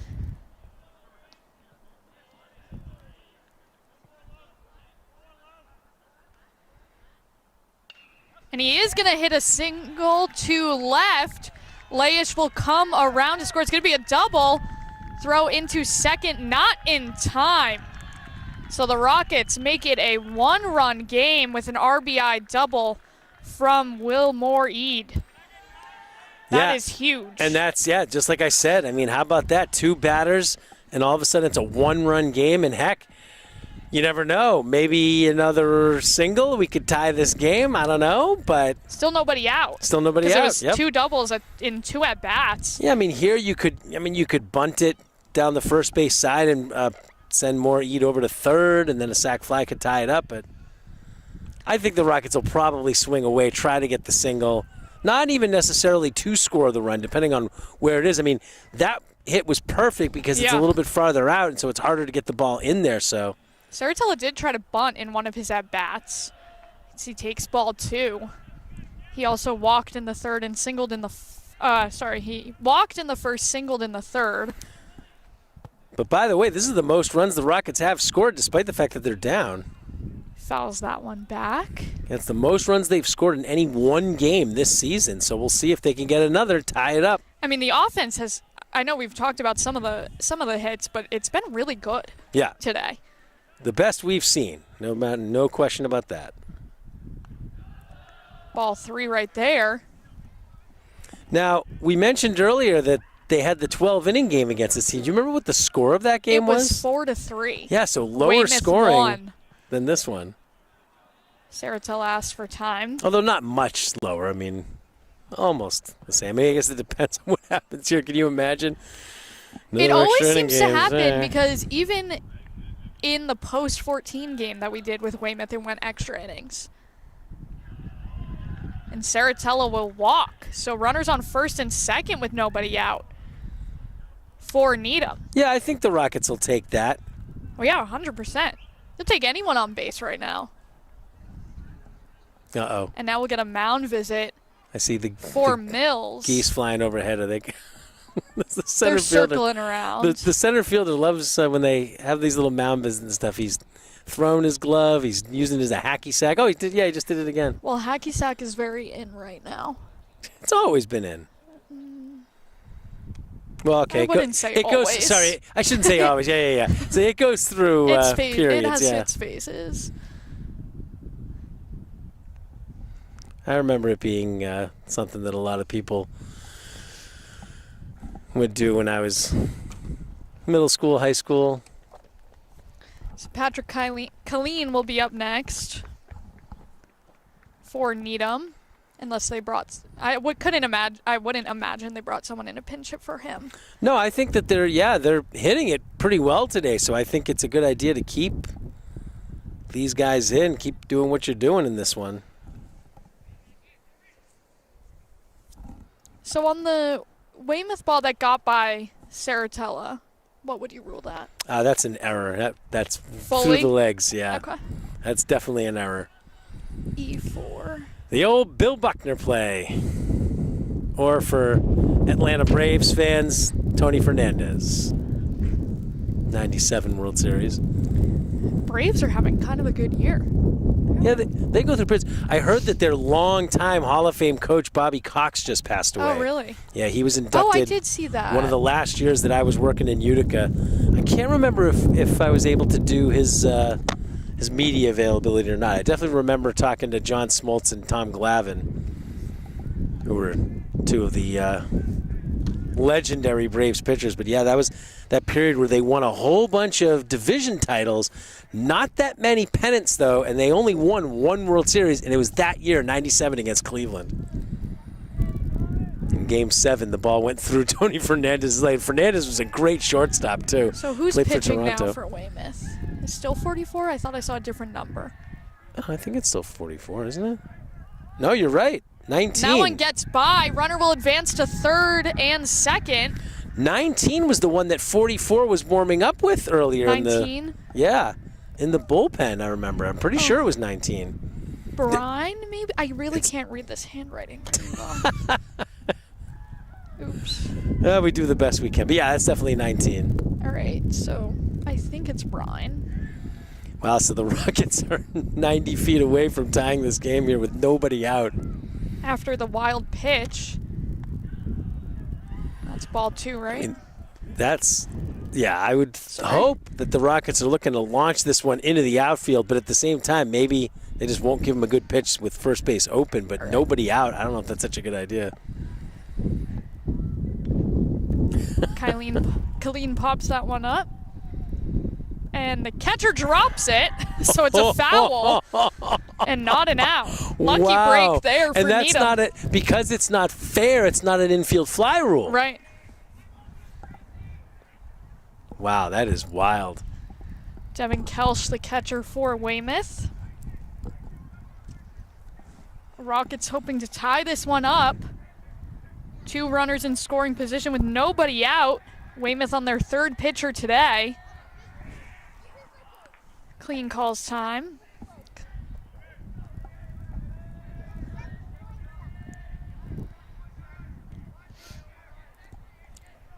Two one, gonna be hit shallow. Shortstop comes over to make the play. Now, I would have thought that would have been an infield fly rule, but I didn't see anything. Well, there wasn't a force. Oh, you're right. Because it was just runners on. You're right. It has to be at least runners on first and second. Good point. So Here's now there's one out. Derek Reisner stopping by. And brings up Colin O'Donnell, who will intentionally walk again. Again. Wow. They going to pinch run for him again? Probably. Yeah, I think I see somebody coming out. So base is loaded for Needham with just one out. Is it Mulaney again? I would think so. If it's number 9. And we won't necessarily see the number. Right away. Yeah, we might. I don't know. It kind of looks like a 7, but. Harjula up to bat now. And he's going to hit one to left field. Defender comes in. He'll throw it home. Throw on target, and the tag is not on target, so the Rockets tie it with the sacrifice fly from Harjula. Wow. And it is Mulaney running for O'Donnell. That was close. Very close play. I mean, the throw was there, but you have to do the tag.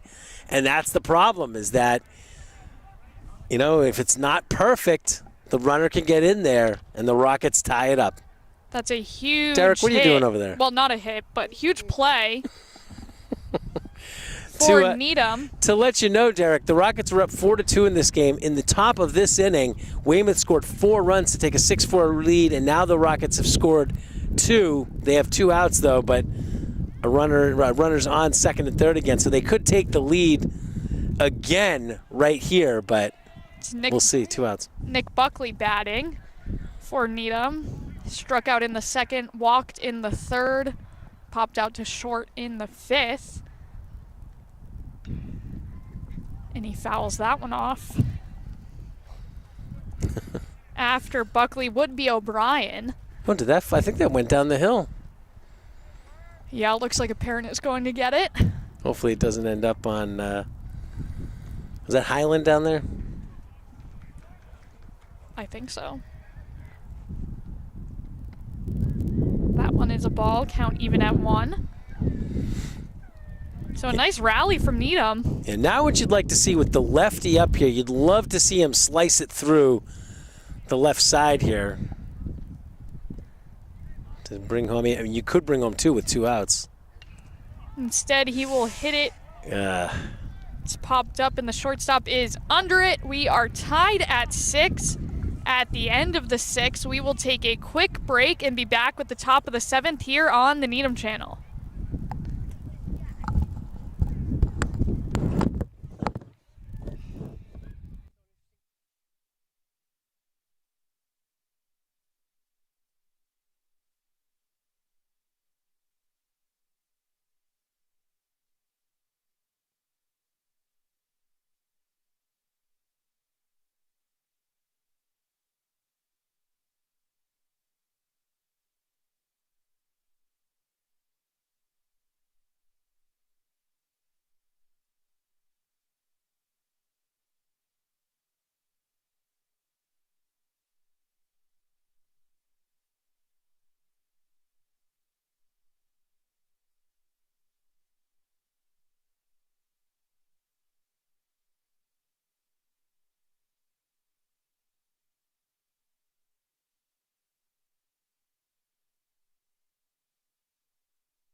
All right. In 3, 2. Welcome back to Memorial Park. Needham and Weymouth tied at 6, top of the 7th. Charlie O'Brien on the mound for the Rockets. And it will be Colin Browning leading things off for Weymouth. That is ball 1. Exciting few innings here. Yeah, Teams going back and forth. Certainly has. As we explained to our friend Derek Reisner who's visiting us, it was a 6-4 Needham lead an inning ago. Then it was 6-4, then 6-6. That one's in there for a strike, 2-1. I mean, it was 2-0 Rockets, and then what was it, 2-2? Did they tie it up? Yeah, 2-2. And then 4-2. And then the Rockets took the lead again at 4-2. Oh, so that looks like a good pitch to me, but it's 3-1. It's been a back and forth game, which we really haven't seen from Needham baseball yet this year. 3-1. Going to be hit. Hardula is there.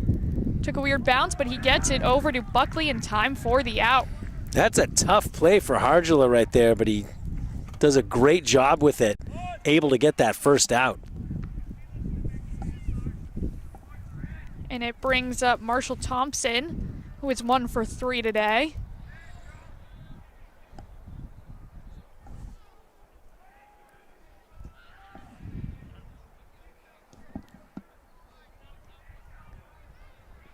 He had a single in the 4th. He actually ended up scoring on the balk by Cassidy. That tied it at 2. That tied it. Actually, I think that was their first run of that inning. Oh, was it? Yes. So it made it 2-1, and then they scored another one eventually, as that was ball 1. The Rockets' second run of the game was on a balk. Yes. So yes. Oh yeah, there's been 2 balks in this game that have scored runs. It's been a for each fascinating team. one. Yeah, it's been an interesting one. And always like, yeah, these last 2 years with Needham and Weymouth, that's what it's been. Oh, come on. That looked good. I thought that was good as well, and so did the scoreboard operator who put it at 1-1. I'm on their side. And not just because we're from Needham. And that one's high, so it's going to be 3-0 Yeah. to Thompson.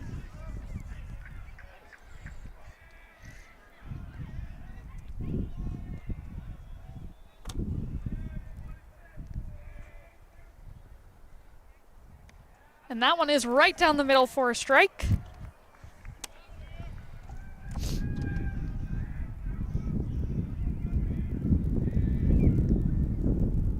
Three-one. Hit to Harjula. It's going to be a close play, and he gets him for out number 2. That's 2 in a row from Harjula. Yeah, Harjula didn't have to move as far to get this one, but certainly he had to make a better throw, Yeah. I feel like, because it's a farther distance. So he had 2 quick outs here for Weymouth. And it brings up Liam Barr, who will take strike 1. That's a nasty pitch right there. It looked like it was going to be low, then it came back up. You don't see that very often. Usually you see pitches sink. Yeah. But that one sort of, maybe it just didn't drop as much as you thought. Inside there for a ball. That seemed pretty obviously a ball, but the batter was sort of like, I don't know, sort of frozen, like he thought maybe they would call it a strike. That looked like a strike. Oh. 2-1.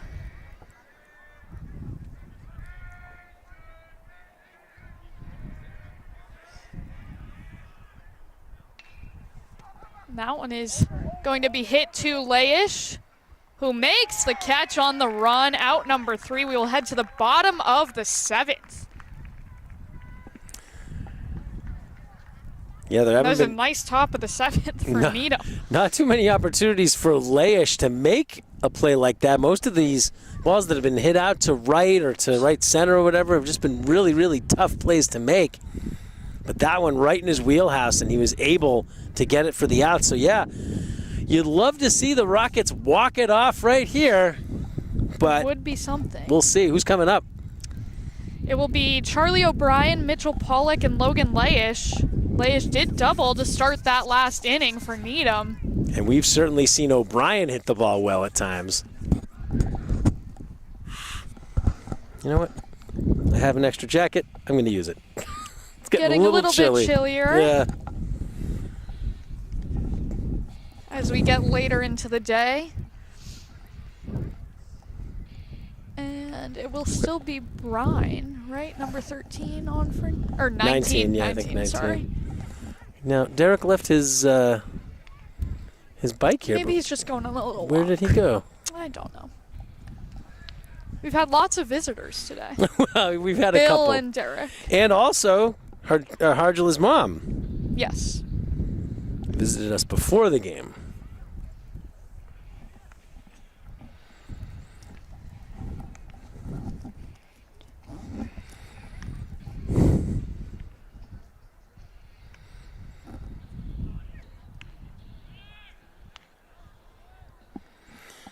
Well, this is shaping up to be a very interesting finish, whether it ends in this inning or not.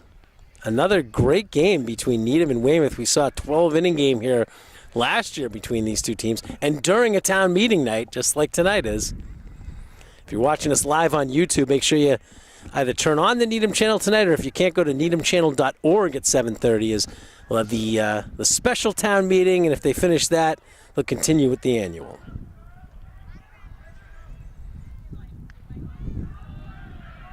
That's a ball to O'Brien,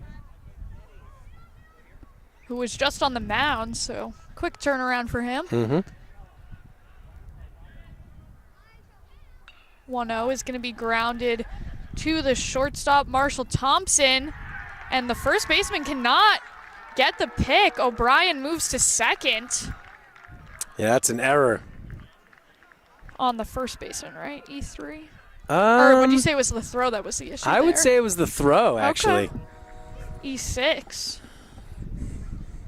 And we're going to see a pinch runner for O'Brien. It's 13. Let me get my roster, keep it in my pocket so it doesn't blow away. Yeah. Saving on our gaffer's tape. Jonathan Franciscone one of the seniors on this team. Mm-hmm. Show bunt. That is fouled really high. And into the net.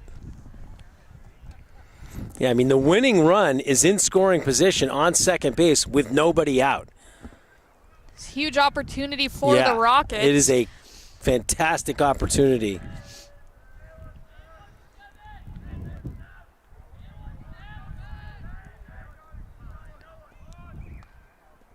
Pollock takes a strike there, 0-2. Yeah, where that pitch was, it's like you might as well take a stab at it with that bunt attempt. Now you can't do that. Now you got to hit away.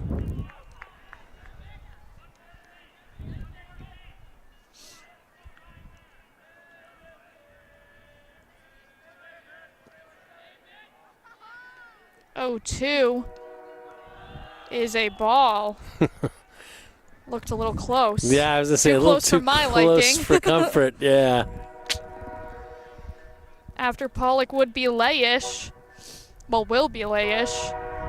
Unless they walk it off here, I guess. Right. It's only going to take one at this point in the bottom of the 7th.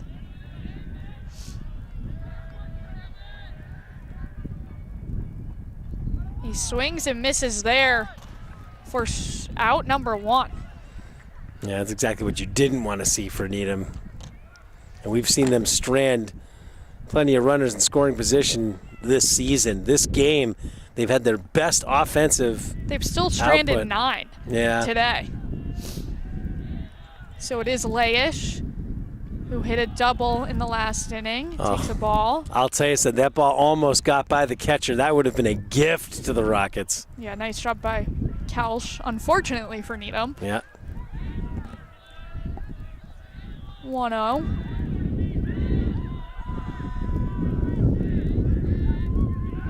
Gonna go for the tag, I guess, the pickoff attempt. I mean, just keeping him honest on second. But I mean, you're throwing it to where the smart move by the pitcher, you throw it to where the fielder is, but that's not going to help you much. It is a huge lead off of second, as that one is hit deep to center, but Pratt is under it for the out. So 2 outs now for Needham. Yeah, you can tell he didn't really get all of that because, again, it's just hit too high. And we've seen the Rockets do that a lot in this game where they hit it into the outfield and hit well, but just the outfielders for Weymouth able to get under it. Now all of a sudden there's 2 outs. William Moore-Eid up now. RBI double in the sticks. Looks at strike 1 right there. That's a nasty pitch right there.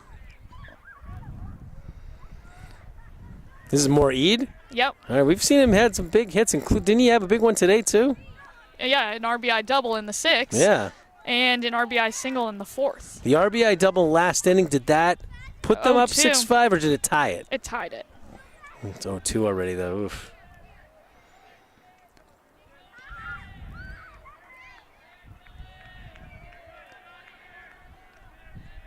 0-2 pitch from Brine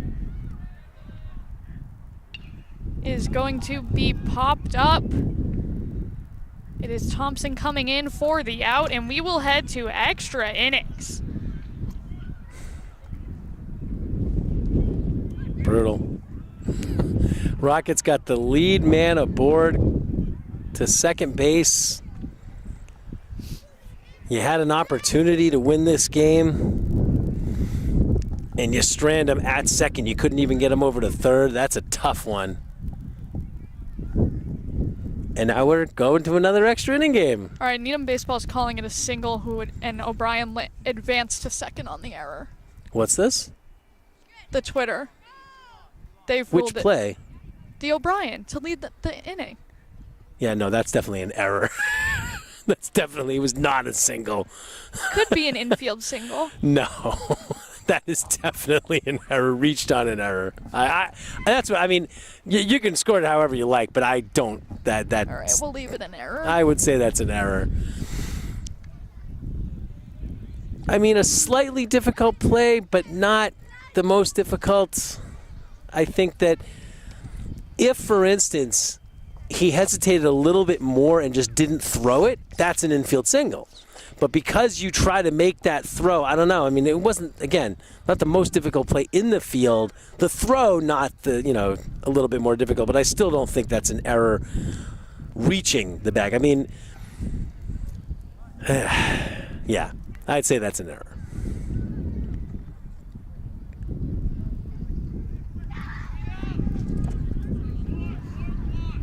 I'm going to score it how they score it, I guess. Should be one hit.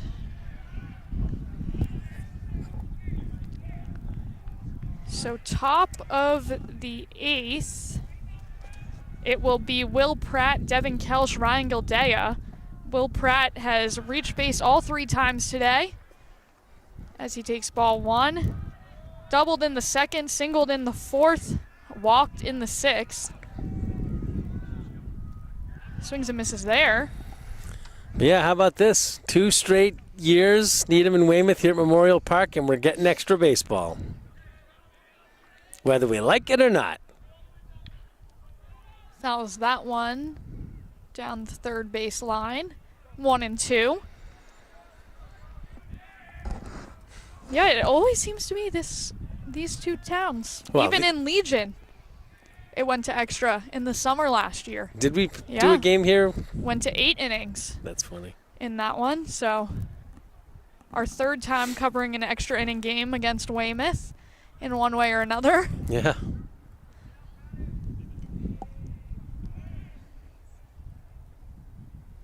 One, 2 from O'Brien. Fouled off. Yeah. Pratt staying alive. Based on the temperature and the wind and everything, you wouldn't believe that Legion baseball is just a couple of weeks away. They were supposed to have tryouts on May 9th, but I think because of this forecast, they scratched those. Don't know when they'll take place, as that one is hit to Harjula. He throws over to Buckley for the out. What a game from Harjula. Yeah, both shortstops making some good plays, although we just mentioned that last inning it was the shortstop's Right. error.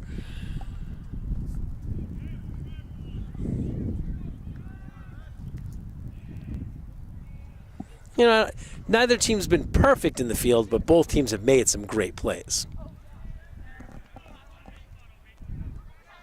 I think that's the 7th ground out to Harjula this game, which is impressive.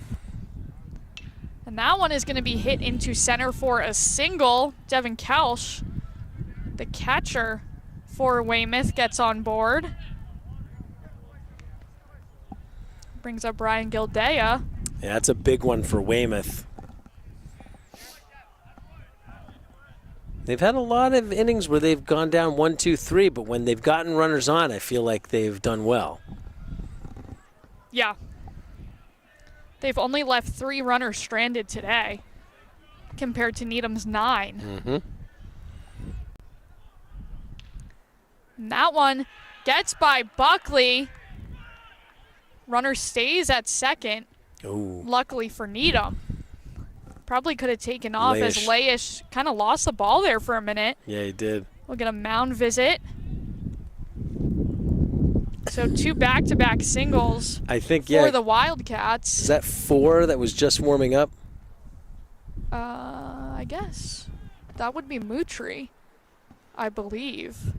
Yeah, I O'Brien's don't coming think out. I've seen him pitch. No, and there's somebody else that just came in.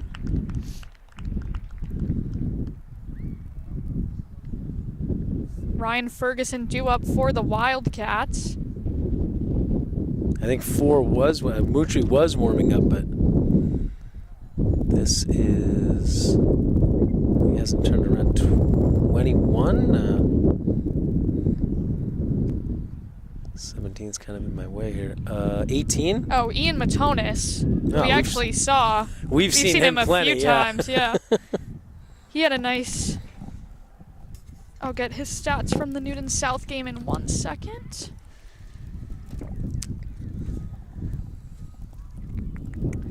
Newton South. 2 innings pitched, 3 hits, no earned runs, 3 strikeouts. Oh, wow. On Friday. How many innings pitched? 2? Just 2, but yeah. Still. 3 strikeouts, that's pretty good. So Cassidy went 5.1, which means O'Brien went 2. 2. 2. Exactly 2. Yep. He gave up 1. If our Needham math is correct, as Bill always says. 3 hits from O'Brien.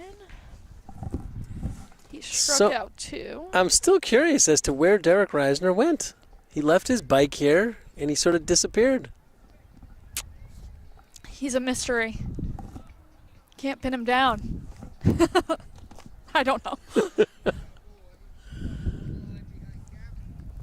I really have no idea. Very strange. So no walks for O'Brien.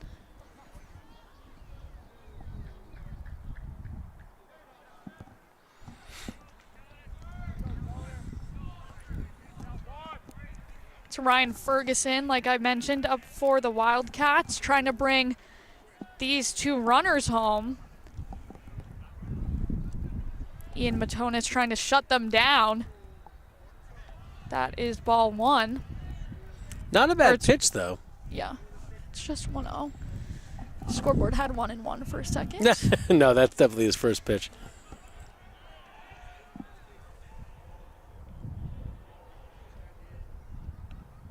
That will be ball 2.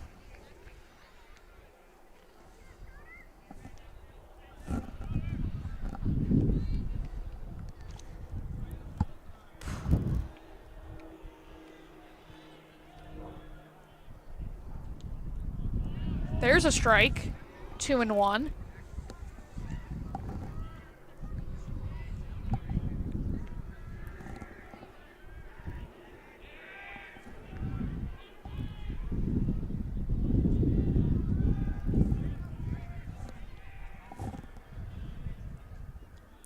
Three and 1 now. Nice job by O'Donnell to keep that in front of him.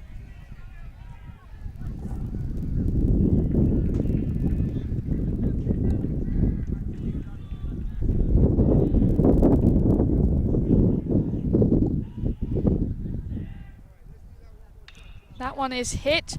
Buckley with a nice play, trying to get the out at second as well, and he does. A double play for the Rockets. Sends it to the bottom of the 8th. That is incredible. You don't see something like that often.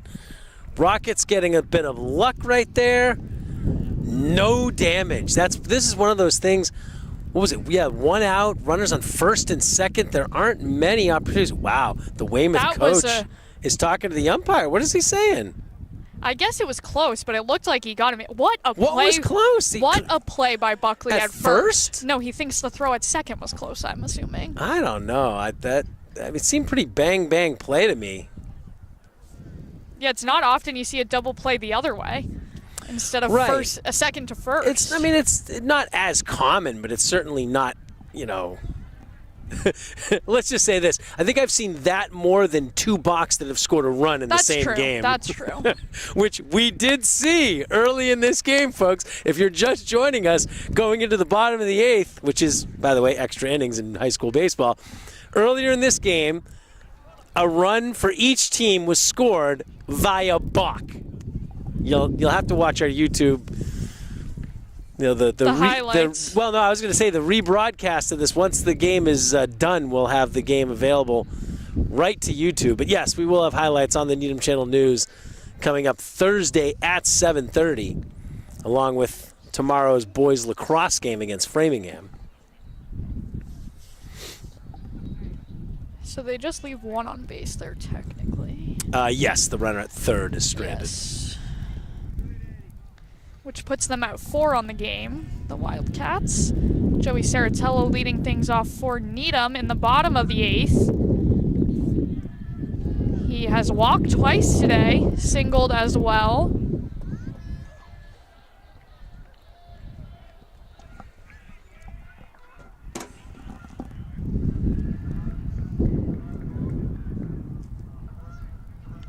Who was this, Saratello? Yes, it's ball 1.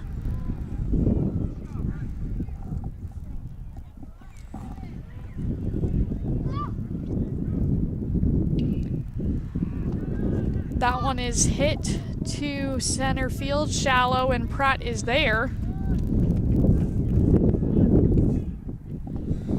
for out number 1. Patrick Killeen up next. Yeah, we've seen the Rockets pop up a lot of shots in this game, but a lot of them were sort of like well-hit balls to the outfield that just, died up there, and the outfielders were able to get them. But yeah, that one was a true pop-up. And that one hit Killeen. Wow. Second hit batter today for Needham. Puts a runner on first. I thought he got it out of the way, but I guess not. If I'm not mistaken, in 2018, when the Rockets won the state championship, in the first round game or the second round game that they won, I believe they won on a bases loaded hit by pitch, where the guy got hit, and it was a question as to whether he had been hit by the pitch. I can't remember if it was the second game against CM or the first game, but... Well, it brings up O'Donnell, and they won't intentionally walk him this time. He has been intentionally walked twice so far today as he takes ball 1. Most recently in the last inning with Brine pitching. So I'm a little surprised by the decision here by the Wildcats. Oh. 1-1. That one catches the outside corner, too.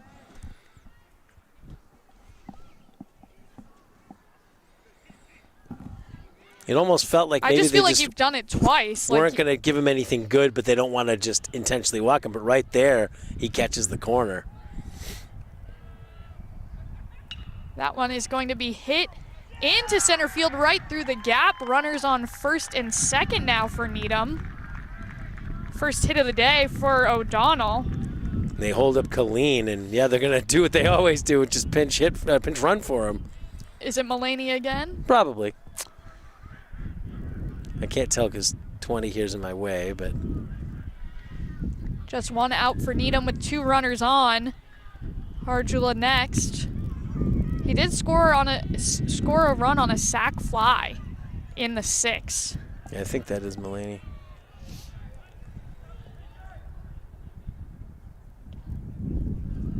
That is a ball.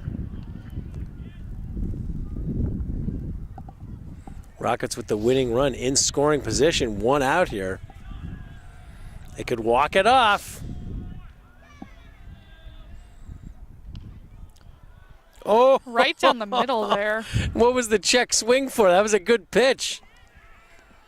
Did see the Rockets walk off St. John's Prep last year at home. Didn't they walk off St. John's Prep earlier this season? That was their last win? I don't think it was a walk-off. Oh, they it were wasn't the a walk-off. away Yes, team. correct. You're right. That one is very inside for ball 2. And maybe St. John's Prep just isn't that great at baseball. They're great at other sports. But yeah, I don't think baseball's. I think CM is always pretty good. I think BC High's had some BC good High's teams. ranked number 1 right now. Yeah.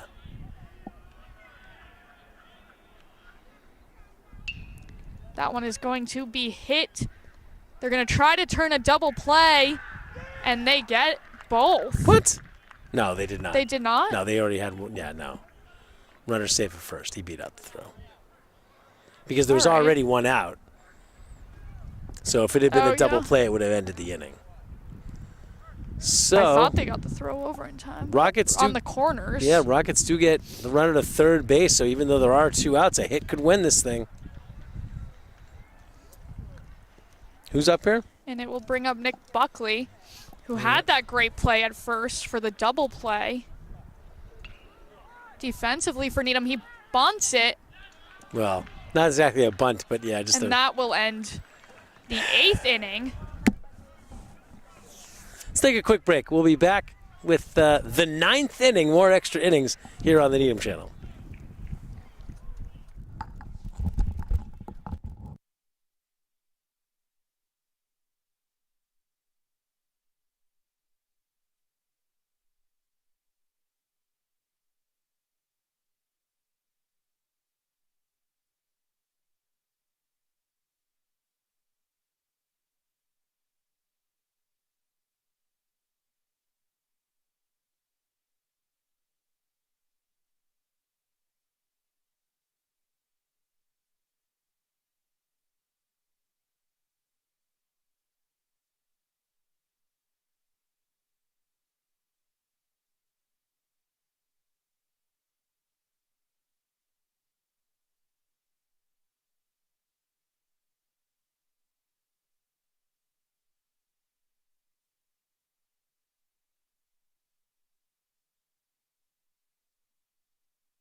All right. I'm rolling.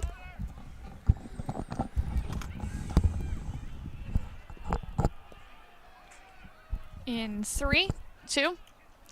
Welcome back to Memorial Park. We are still tied at 6 in the top of the 9th between Needham and Weymouth.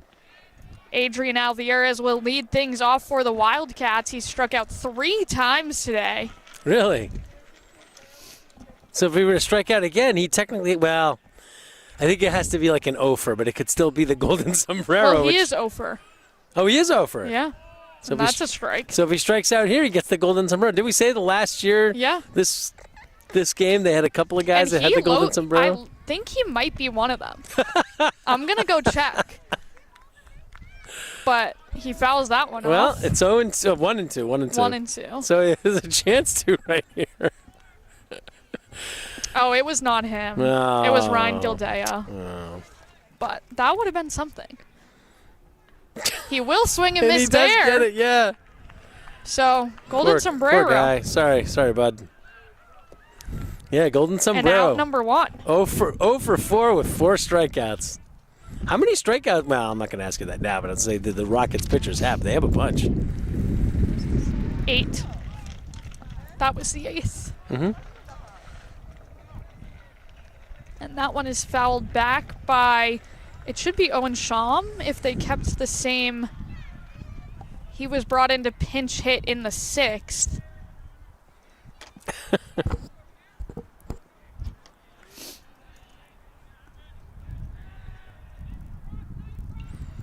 Gets a piece of that one. Apparently, 0-2. Derek is behind the plate making friends, he says. Okay.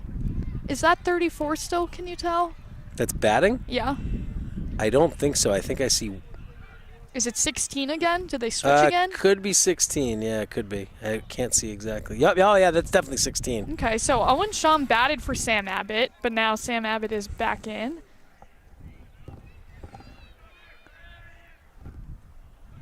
It's 1 and 2. 2 and 2. Borderline pitch. That's a tough one either way. Can't really be right or wrong in that scenario. He will hit that one over to Pollock. Throw to first in time for out number 2. How about that? Mitchell Pollock. I mean, we've Hargula's really gotten all the headlines today in those in the fielding and those putouts, but yeah, Pollock makes a great play there. Yeah, and it brings us back to the top of the Weymouth order, Colin Browning. If it is still number 5, I believe it is. We'll take ball 1. Did they get a runner on with 2 outs in the last inning? It was 1 out. They had 2 1 back-to-back singles and then the double play. Oh, right. The Yeah. nice job by Buckley at first. Swing and miss there. 1 and 1.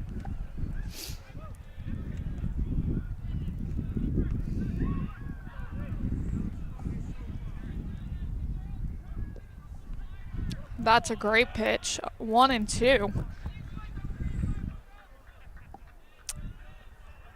Yes, somebody was warming up for Weymouth. I was just about to say Weymouth. that. Yeah, I see a couple of kids coming back in. That one is low and outside for ball 2. I guess they're expecting this inning to be over quickly, but you never know. 2 outs, though. Well, that's why I assume they figured it would be over soon.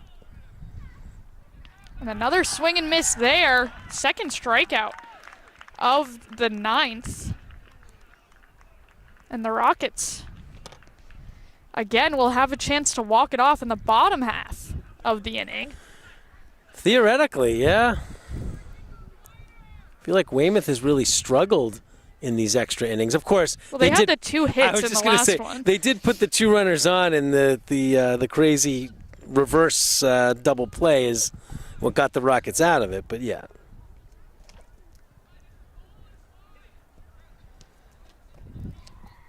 So that's the 9th strikeout for a Needham pitcher. Right. You had just said there was 8. It'll be Charlie O'Brien, Wow. Mitchell Pollock, and Logan Layish. The sun's out now, right in our faces. It's not really right in my face, at least. Well, sort of. May have to bust up my hat at some point.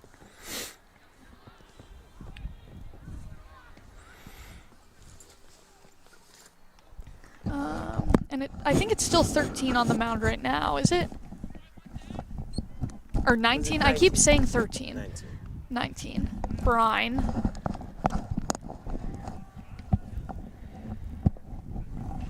But if he runs into trouble, Weymouth did have someone warming up.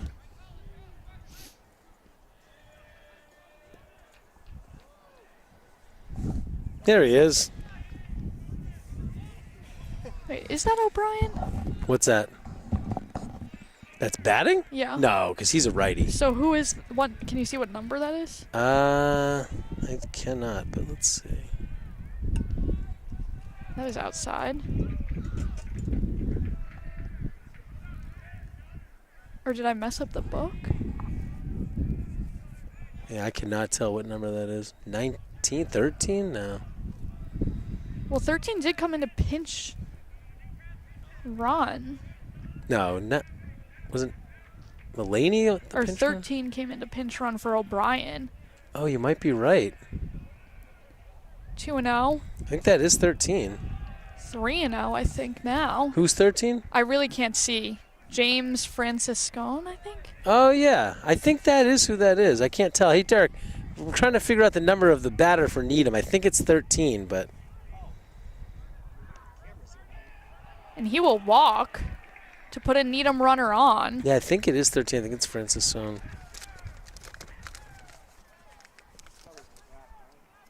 So hard to see from the outfield. Well, because he doesn't have his back to us, and they don't have numbers on the front of their jerseys. It would help if they Pollock did. batting next.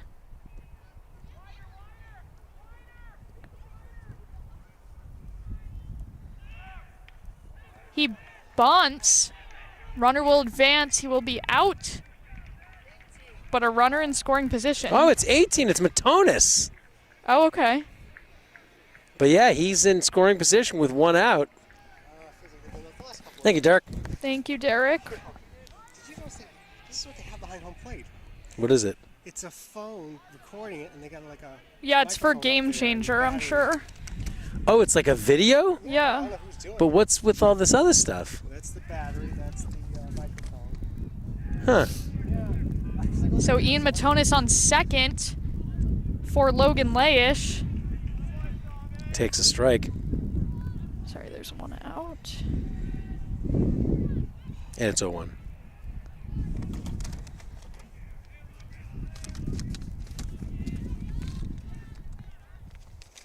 Oh, That's a ball. you'd love to see again, like a couple innings ago, where if they could just get a A nice wild pitch. gift here of a wild pitch, get the guy to third with one out.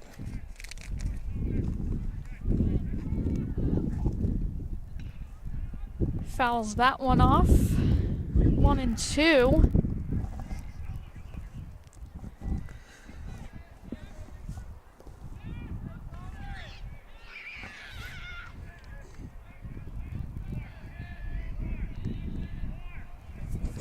Layish will take time. Is this the most runs they've scored all year? It is the most runs they've scored all year, correct? 1-2. Fouled back. That was well inside.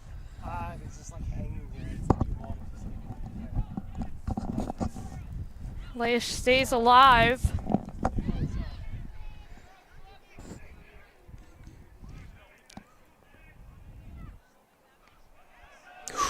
Ball 2. That looked like a better pitch than the last one he swung at. Wilmore Eid will be next for Needham. Trying to bring Ian Matonis home. That one is Oh! way inside. Did it get him? I don't think so. I think he swung and Oh, missed he at swung on it? it. Yeah, he did. Oh, I didn't even know. I mean, it wasn't much of a swing, but he had another swing, that should have been the 2-2 count. It was well inside, and he fouled it off, so not a good at bat there. Now 2 outs.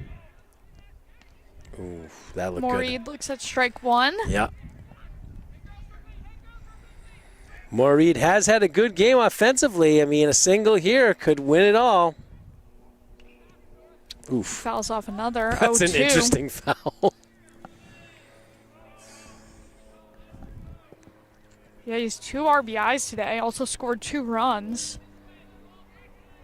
And we saw him in a home run here Friday.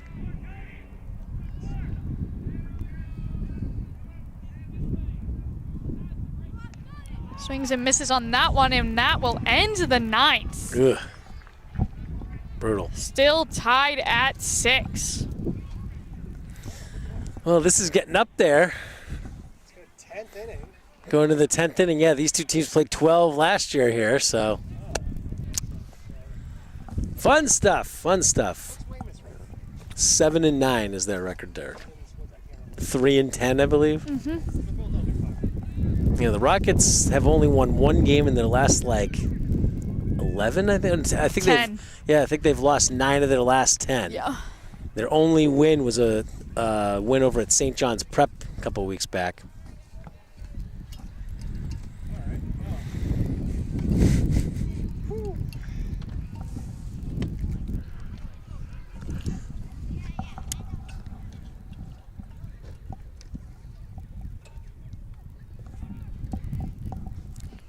If this will fit. There we go. Getting a little late here at Memorial. Matonis back out for another inning. Top of the 10th.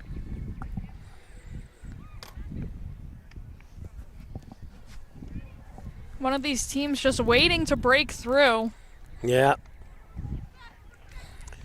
Rockets have had base runners in each of the last 3 innings, and that includes the bottom of the 7th. They've actually had base runners in every inning. All right, good Today. point. All right, yeah, because they scored 2 in the 6th to tie it up. But since it's been tied at 6 in the last 3 previous innings, with 13 runners left on the today. Rockets could have walked off each of the last there you 3 go. innings.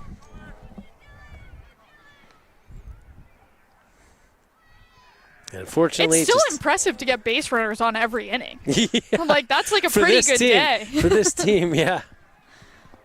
I feel like you'll take And that 6 in most runs, situations. and 6 runs is the most the Rockets have scored in any one game this year. So they've certainly been a lot better at the plate in this game than we've seen them so far this year. But they also have hung up a lot of pitches that could have been, singles, whatever. They just go a little bit too, keep just hanging up there for the outfielders to grab them. 2-0 on Marshall Thompson.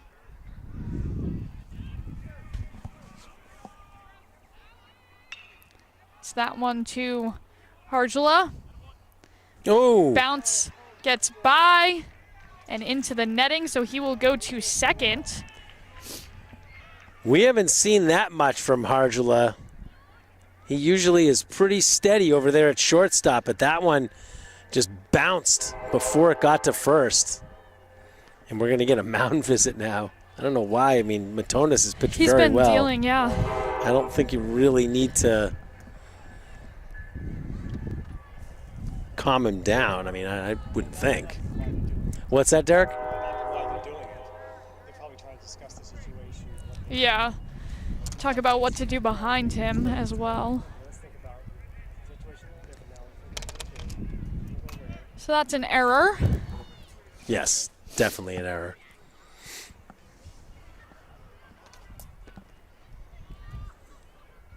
And it will be Liam Barr batting for the Wildcats.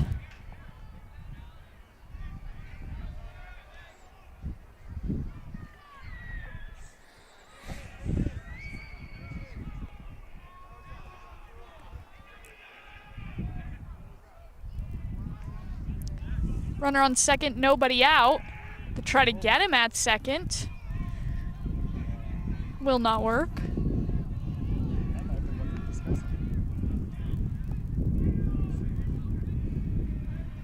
See if Marshall Thompson tries to take off for third with a big lead off of second.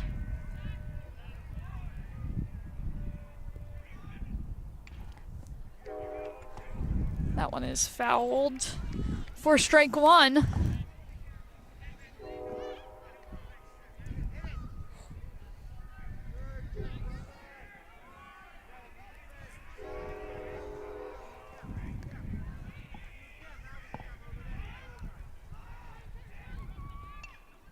That one is grounded to Buckley. He's going to go for the tag on the base paths. Runner does go to third, though. One out. So, yeah, Weymouth could take the lead on a sac fly here. And it brings up Will Pratt, who has been super dangerous all year for Weymouth, but today he has a double, a walk, and a single. Has he driven in any runs or scored? He has scored. He has not driven in a run. Well, he could right here. He's going to bunt. Oh. And Matonis opts for the play at home, and they will not get the runner. So it is 7-6. Wow, Weymouth. that is such heads-up base running, because that's a tough play if you're not running right when, quite honestly, like the pitch gets delivered, Right. quite honestly. I don't know if it's a suicide squeeze, Derek, but that's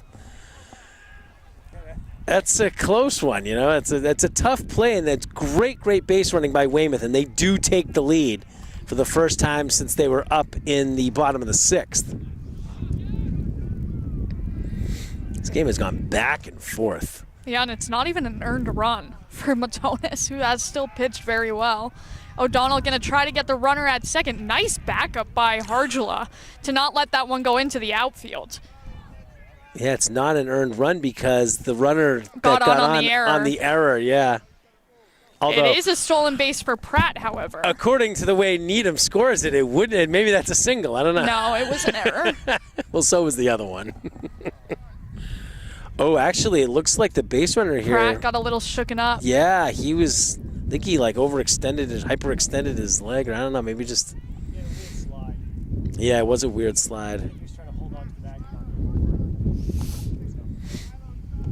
go over. Right, he might have overshot it. Derek was saying, yeah. Trying to reach back. Interesting. I think so.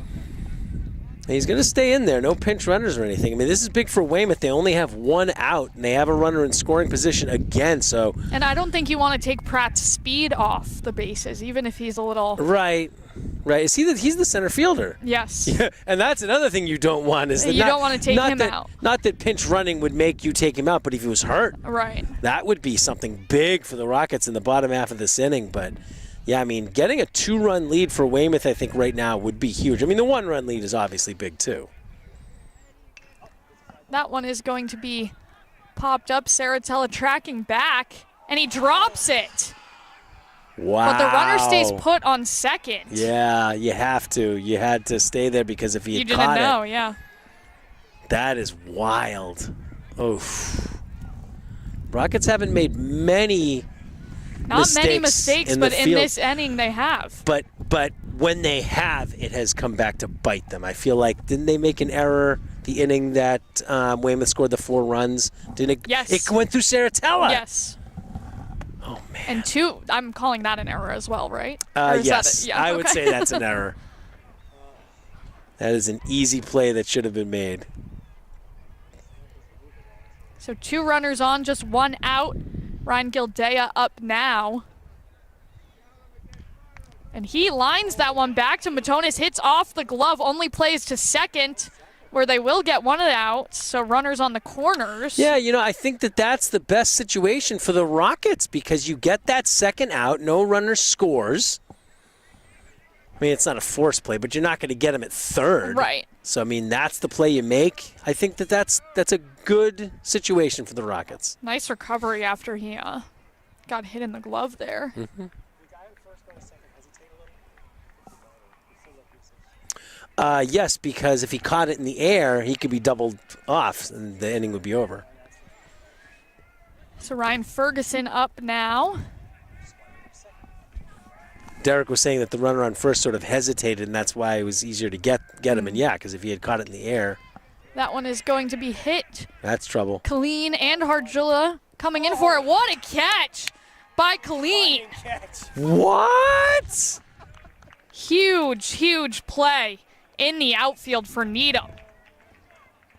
But they are down 1. I know, Harjula just went down and was like, you get it. That was possibly the best play we've seen in the field all year in baseball or softball. Probably won't see So- another one like that. Weymouth leaves 2 on? Yeah, 2 on the Yeah, they corners. left runners on the corners. But they do get 1 run across. Yeah, I mean, that's the thing, is that for Weymouth, you at least get the lead, and that's what they wanted. The Rockets have not been able to get a run across in each of the previous 3 innings. They got runners in scoring position, and they still haven't scored. What's that? I said they've been getting runners in scoring position. With nobody They've been getting runners in scoring position with nobody out. Yes, correct. not scoring. They've not been able to score these last 3 innings. So let's see if the Rockets can at least tie it back up, and if not win it, force another extra inning. But we'll see. I prefer them to score 2 runs. Just Yes, Derek, I think we'd all prefer that they'd score 2 instead of just 1. Yes, correct. I think even they would score. This Saratella leading things off for Needham. Those 2 up. It'll be Saratella. Saratella, Colleen, and Colin O'Donnell. Oh, too bad Colleen isn't leading off. Then we could have the Bill Dermody. How many times has this happened to you? You make a great play, you're up the next inning. Too bad. He's the number 2 hitter in this inning. Nobody's paying attention to me. I'm sorry, what was the No, that's all right. Okay. Not important. Figuring out the book here. The book. Oh, and don't forget. Oh, no, never mind. You're up to date with everything on the scoreboard. Brian's still pitching for the Wildcats. Throws ball 1. Yeah, he hasn't. How many innings has he been in now? A few. Did he come in the 6th? He came in with nobody out in the 6th, I think. Yeah. Oh, that hit the light, and then it bounced on the back of the. Wait, he came in with nobody out in the 6th? So he gave up the 2 runs? No, he didn't give up the 2 runs. Mills did, and then he came in before anyone was out. Oh, gotcha. So after the Rockets had tied it up. Yes. That one is going to fall fair Nice. He's got double if he cuts it. for Nope. Saratella, who will stay put at first. Yeah, that probably could have been a double, but I think he's better off. I think it's smart base running. Well, the right fielder did kind of.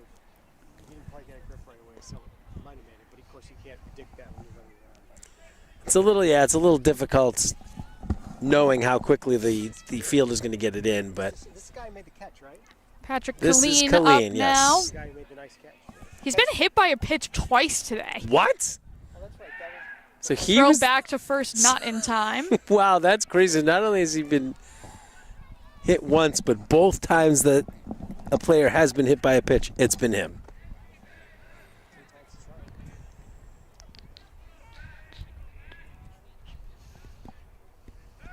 Wow. Try to pick off Saratella again.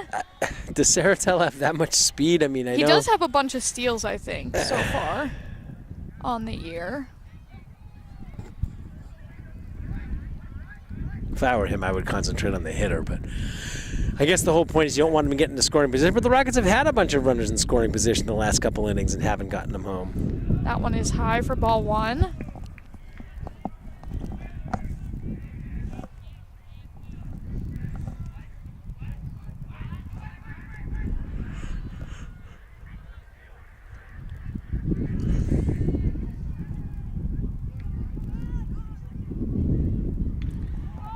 Kylene hits that one.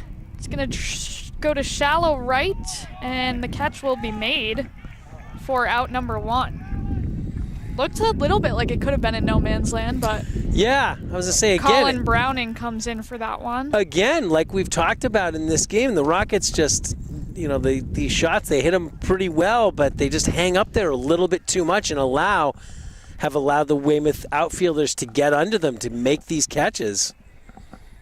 But hey, even if the Rockets lose this game, offensively, this has been the most impressive performance at the plate I've seen from the Rockets this year. And that catch from Colleen is one of the best we've seen all year. Yeah, So definitely the best web gem we've seen this year.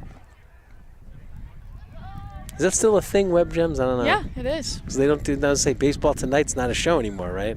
Colin O'Donnell will hit this one to center field, but Pratt is under it for out number 2.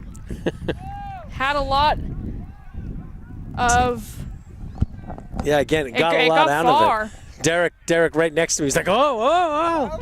Well, I said in the beginning of the game, like, it'd be funny if there was like a ball that was hit like right in front of the camera, like right here. Oh, sorry, I like went right in front.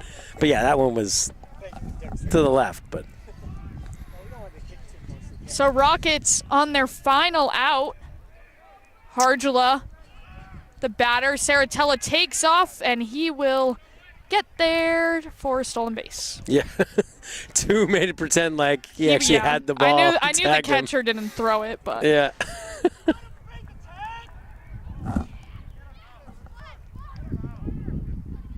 What did they say? calling CJ here. I don't know. Conversation with CJ. Well, I heard somebody yell Gulbranson. from the crowd out here in the outfield, but I don't understand what the issue would be. I don't know. So 1-0 to Hardula.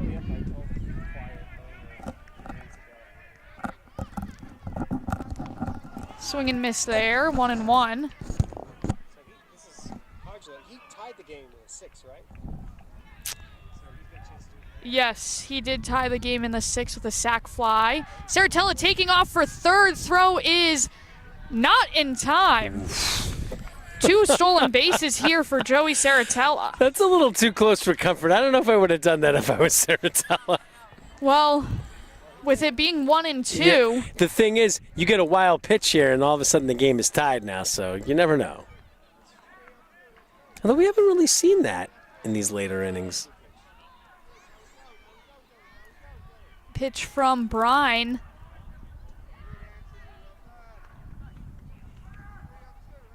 Is going to be hit to left. 16 tracking it, and he will make the catch. Weymouth wins this one in 10 innings, 7-6. That is a heck of a play in left field. Because that looked like it was going to be very, very dangerous. But again, like we've mentioned all game, just hung up there a little bit too high, a little bit too long, and unfortunately, it cost the Rockets in the end. But hey, a great game for Needham. I'm very impressed with how much the offense has improved. Most runs they've scored in a game this season. Unfortunately, 1 run too short. And hey, they went 3 extra innings, so He had 12 hits. yeah, 12 Needham hits, today. which also could be a season high. We don't really know, but yeah. Not going to figure out the stats here, but you can find out about them on the Needham Channel News. 7:30 p.m. We'll have highlights of this game and boys lacrosse like we mentioned. Rockets drop a tough one in extras, 7-6 to Weymouth. Still searching for their first win at home. They will have 2 more chances to get it this week. So for Mike Levin, Yeah, this could be the last time we see the Rockets this year. We're not scheduled to do any more games of theirs, especially if they miss the playoffs, but hopefully that's not true, but you never know. yeah, so for Mike Levin, I'm Ashley Tobin. Thank you so much for tuning in, and as always, Go Rockets!